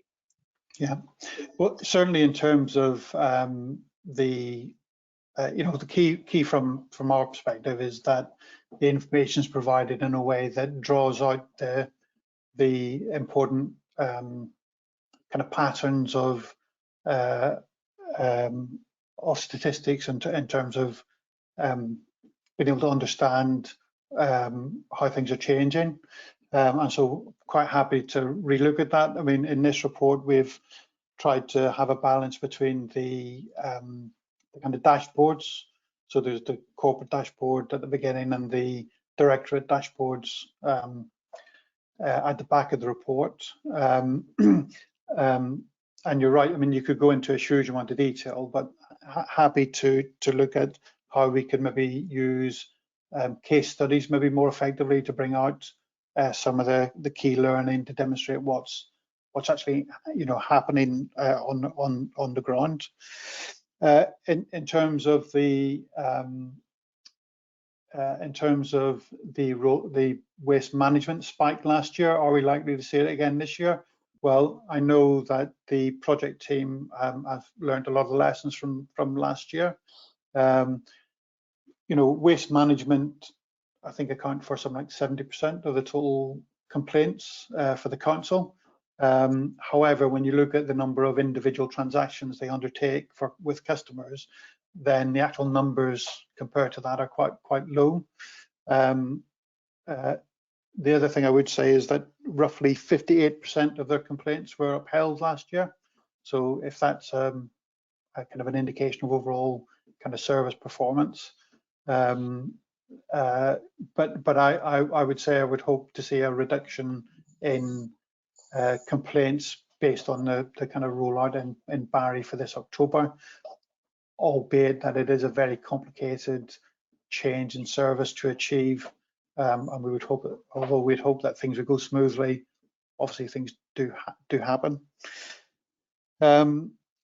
I think it's great in terms of the ombudsman in terms of the comparison, and maybe it's something that we can kind of take away and look at in terms of trying to kind of replicate that internally in a more easily understandable way.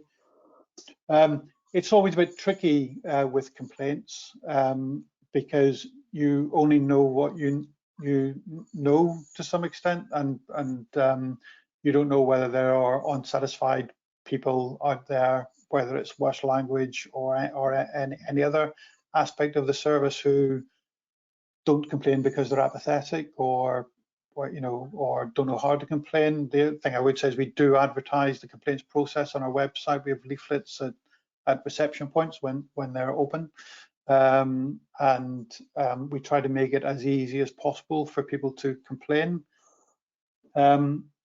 Last year, you'll notice in the report that the equalities information is fairly sparse. So for quite a number of years, we were doing one-off collections of data for equalities information from complainants to make sure that we weren't missing out on particular sections of the community in terms of ability to complain.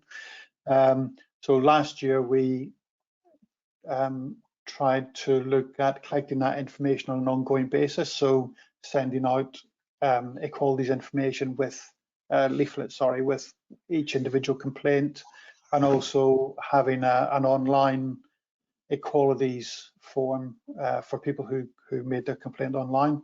Unfortunately, there was very low take up of that, so I think this year we're going to revert back to a kind of marketing type data collection exercise, and hopefully that will give us much better information about who's complaining so that we can assess better who's taking advantage of the complaints process, and then if there are particular sections of the community due to age or whatever that we're missing out on, then we can do more targeted marketing and promotion of the complaints process in that way. And certainly in terms of the specific feedback you've given on the Welsh language with regard to adult education, we'll take that away and kind of highlight to the team to make sure that gets rectified.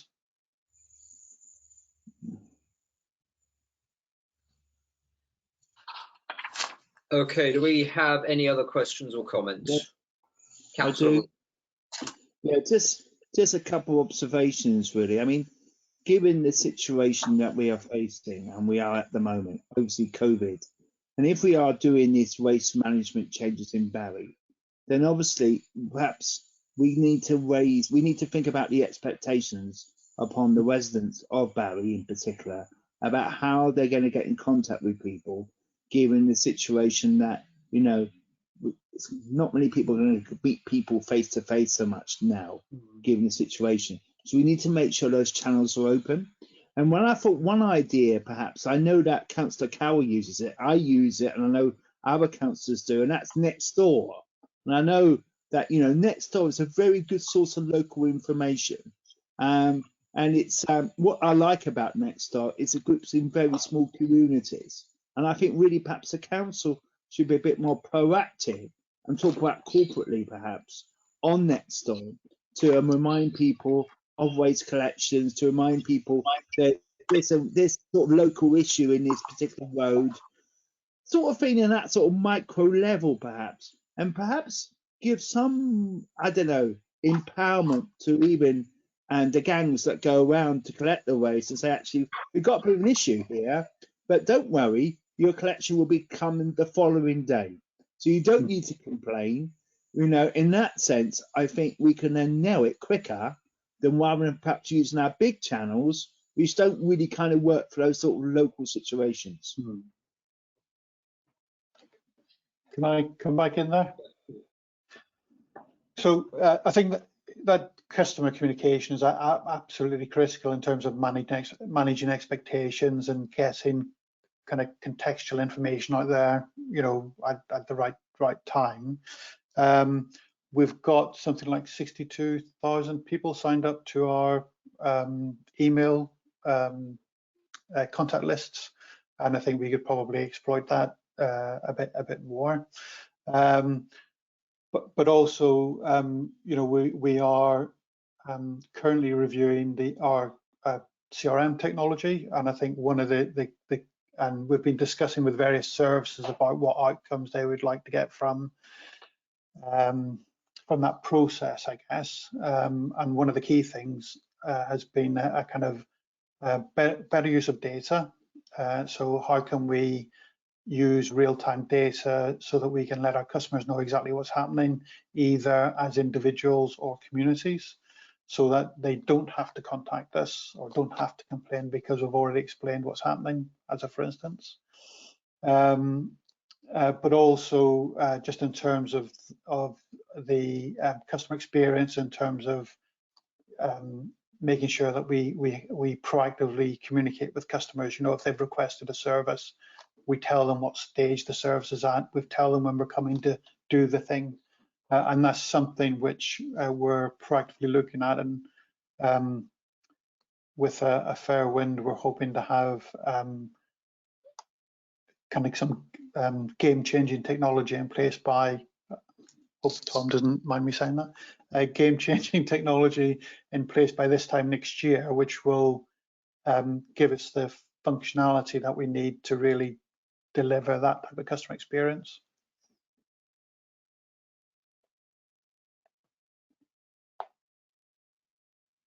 I'd say thank you very much for that, Tony. No problem.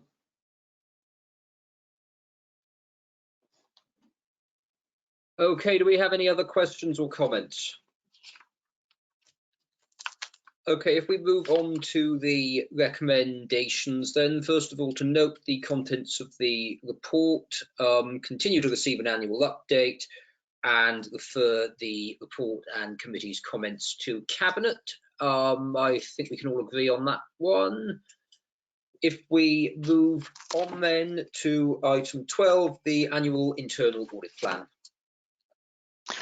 Okay, thank you, Chair. Good evening, everyone. I'd just like to say a couple of words really before handing over to Joan to take us through some of the detail in the report. Basically, I'd just like to make some similar comments to those made by Steve from Audit Wales really in relation to their audit plan. We're 6 months later in presenting this plan to you than is normally the case for obviously self-evident reasons. We had to reevaluate our original draft plan due to the implications of COVID, new ways of working, remote working, changing circumstances, potential second wave and so on at the time of writing this, and this is what seems to be happening, outbreaks and so on. Ability to access staff and records, and obviously take account of the views of SLT in terms of the new risks facing the organisation. So that's the context really that we're working in, and some of the issues that we've had to deal with and are dealing with. So at that point, perhaps I can just hand over to Joan to go through some of the detail in the report. Okay. Thank you, Chair. As Mark has said, the purpose of this report is to provide members of the Audit Committee with the annual internal plan for 2021. It's in line with the public sector internal audit standards. As Mark has already said, as a result of significant changes to the way the Council was and is operating due to the outbreak of the pandemic in March 2020, it was necessary to re-evaluate the original draft plan that had been prepared prior to the outbreak. And the revised plan, as Mark has already said, takes account of an updated assessment of risk as a result of COVID-19. Also, it's recognised that there have been changes in the way audits will have to be undertaken, as no visits can be undertaken now to establishments or to visit clients. Therefore, both the auditors and auditees will have to get used to remote working and new ways that the audits will be undertaken. The revised plan, therefore, is more flexible than usual to enable it to respond to changing circumstances and events such as a second wave. However, it is considered that the proposed plan at Appendix A will offer sufficient coverage to be able to provide an opinion at the end of 2021.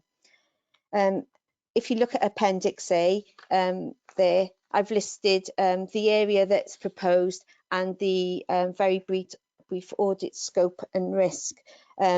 This identifies all the high risk work to be undertaken in 2021. Please note there are 2 areas that were deferred from the 2019-20 plan, which was homelessness and performance management, and they don't appear at the moment on this plan. However, if resources allow as the year goes on, they will be picked up. So they're sort of, if you like, next on the list to be picked up as soon as possible. As I said, the plan is very flexible, so it is able to react to things as things change during the year. I'd just like to tell members that work has already started on some of these areas in the plan anyway, and progress against them will be reported next time to committee. But to date, there have been no areas of concern that have been identified. And I'm happy to take any questions on that. Thank you, Chair. Councillor Johnson. Thank you, Chair. Thank you, Chair. I'm pleased to hear your addition of homelessness and performance management there, because I was going to, I remember saying it was a good thing to see us having it on our list back in the summer, and I was a bit concerned that it's not on here. In fact, I mean, I don't know if there's provision here for reconsideration, but given the importance of the issue of homelessness within a Welsh Government perspective, given the challenges that have been outlined to councillors in the context of being able to find appropriate accommodation and ensure that within a second wave, I would sort of actually expect to see that included within here as one of the high risk areas. We've seen reports to councillors about the problems of finding accommodation for people in need as a result of COVID. It's clearly a Welsh Government priority, so I would like to see that within here. I appreciate that all of this has a level of flexibility, and that it's difficult to to be able to allocate time, etc., in the normal way of working. But we are obviously halfway, as I've said earlier tonight, we are a week away from the end of Q2. So an understanding of where we are, by next time, and what we haven't been able to do, or what's been slowed down, or where there isn't enough resource. How much resource do we have internally to allocate to this? How much are we still giving things to swap, etc.? I think that would be helpful to have a little bit more detail when we next come back. But I would specifically draw attention to homelessness as a challenge that I'm aware is facing the council. There were multiple questions to council on Monday about it from myself and Councillor Charles, and maybe others as well. So I think that it just struck me that it wasn't on there. If I can respond there, Chair. Thank you for that. Yes, I appreciate what you've said about homelessness. There is flexibility in the plan. I think when we were trying to finalise this, we were aware that homelessness was under intense pressure on the service themselves. So it was something we were aware of, and as you said, we have flexibility. So as things progress, I'm hopeful that we will be able to build it in as soon as we can. But obviously, when we come back next time, we'll be in a much clearer position to let you know when that will be planned. Okay, any other members? Okay, if we move on to the recommendation then to consider and approve. Are we all in favour? Okay, if we move on then to the Regional Internal Audit Service Charter. Thank you, Chair. Yes, I'll take this report. The purpose of the report is to present to members the Regional Internal Audit Service Charter for 2021. The Regional Internal Audit Service Charter defines the purpose, authority and responsibilities of the Regional Internal Audit Service across Bridgend, Merthyr Tydfil, Rhondda and Taff and the Vale of Glamorgan councils. This is the first time a consistent charter for the 4 councils has been proposed, and is consistent with the objectives of the Regional Shared Service, that is to eliminate duplication and apply best practice. The Head of Internal Audit is responsible for reviewing the charter and presenting it to each Council's Audit Committee annually for review and approval in line with the public sector internal audit standards. And one of the key roles, this is one of the key roles to demonstrate the Audit Committee's oversight, is the approval of the Internal Audit Charter. So that's really the background and some of the key messages. But basically, every internal audit service needs to have a charter approved by the relevant body, which is obviously what we do in this evening. The charter is split into the following sections, as referenced in paragraph 1.7: purpose, authority and responsibility, independence and objectivity, proficiency and do professional care, quality assurance and improvement programme. And the charter also has 2 annexes containing a glossary of terms and the code of ethics for internal auditors. As I said earlier, this is the first time that we've had a consistent charter across 4 authorities. It's already been to 2 of the 2 authority audit committees, 3rd one tonight, and the 4th one is coming at the Rhondda and Taff Audit Committee the week after next for their consideration as well. So as part of pulling this together, reviewed all the existing charters, both for the 4 authorities as existed previously and some examples of good practice elsewhere. And this is a comprehensive document which covers all the areas that we need to cover and is there for members' consideration. Thank you. Okay, do we have any questions or comments from members? Councillor Johnson. Thank you, Mark, for the report. It appears on the surface to me to be a very comprehensive document, as you said, drawn from previous pieces of work. And there's 2 just some clarifications from me on what's page 8 of the document, which includes figure 1, the internal audit reporting arrangements. And I'm just clarifying so that head of internal audit is yourself, Mark, That's right. 151 officer is Caris in this organisation. That's right, yes. Who's the audit committee members is obviously ourselves. Yes. Who is head of paid service in this context? So that would be Rob Thomas as the managing director, or the chief executive as they're termed in the other three authorities. Okay, that's great. And I'm just wondering if that's worth setting out in a bit more, in a footnote, just to explain who that is. I was also intrigued by the paragraph 2.6. The head of internal audit has unrestricted access to the chair of audit committee. I'm wondering what that means in practice. What I also I can read this as a as a layperson. We come back to the points I was making earlier. Our role as councillors, as opposed to to technical experts. So I was wondering whether Audit Wales had read this document and had an opinion. That's not an opinion, more just anything that they can see that that could improve this before we sign it off ourselves tonight. Thank you.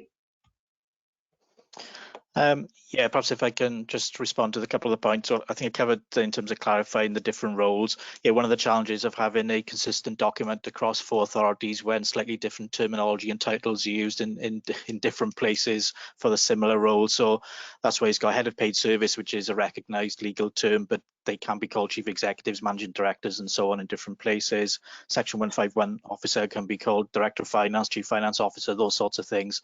But again, section 151 officer is the legal term, and obviously audit committee members speaks for itself. But certainly, perhaps for next year, I can certainly add a footnote to clarify that, to make it clearer to the layperson.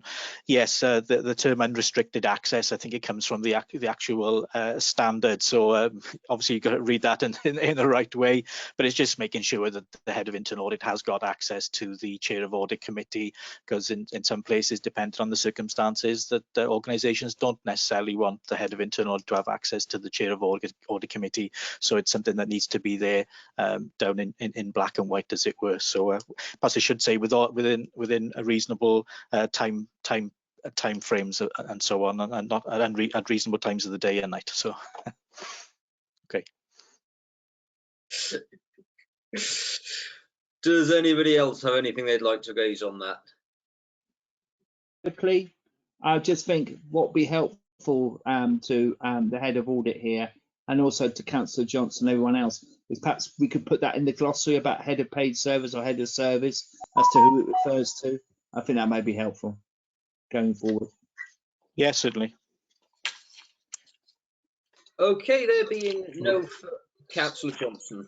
Sorry, I was just wondering whether it was possible to. I don't know whether Anthony, Steve, Rachel, anybody has read this document as part of tonight, or in the context of other councils having their audit committee meetings and passing this. But it'd just be a nice assurance for us that somebody at Audit Wales has taken a look at this document and is content that they can't improve it any further. I'll pick that up. I certainly read the paper as part of us reading the papers. I wasn't technically reviewing it, Councillor, for completeness, or certainly any comparatives against any other authorities. But what I would say, it did look like a charter we see presented elsewhere within local government, and indeed the NHS. So it seemed that it seemed largely complete and very typical of what we would expect to see as a good practice charter.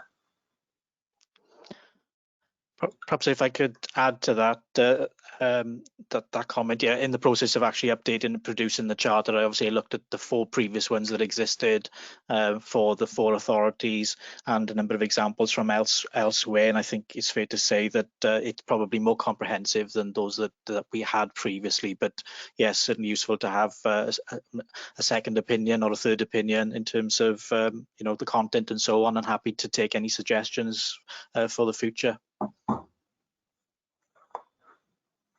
Any further questions or comments? Just one point from me, Okay. Chair, if I may. It's very quick. It's just the Charter makes explicit reference, doesn't it, to the relationship of external audit. And I'd just like to reassure, I guess, members that of the committee that that does in fact occur. We do have regular meetings with Joan and Mark, and you know, these are diarised at certain times of the year, and also we, if need be, we have had ad hoc conversations as well. So just, you know, these aren't just words, they are things, as you would expect, which are actually put into practice. So just to add a bit more colour, I guess, in terms of the query earlier about a view from external audit, but that's like it working in practice, I guess, in terms of this particular charter. Okay, thanks for that, Steve. If we move on to the recommendation then to consider and approve the charter, are we all in favour? Okay, nothing under part 1. Despite discussions earlier, I'm not going to raise anything under part 2. So thank you all for joining us this evening, and I'll see you all at the next meeting. Thank you, Chair. Thank you all. Thank you all. Good evening.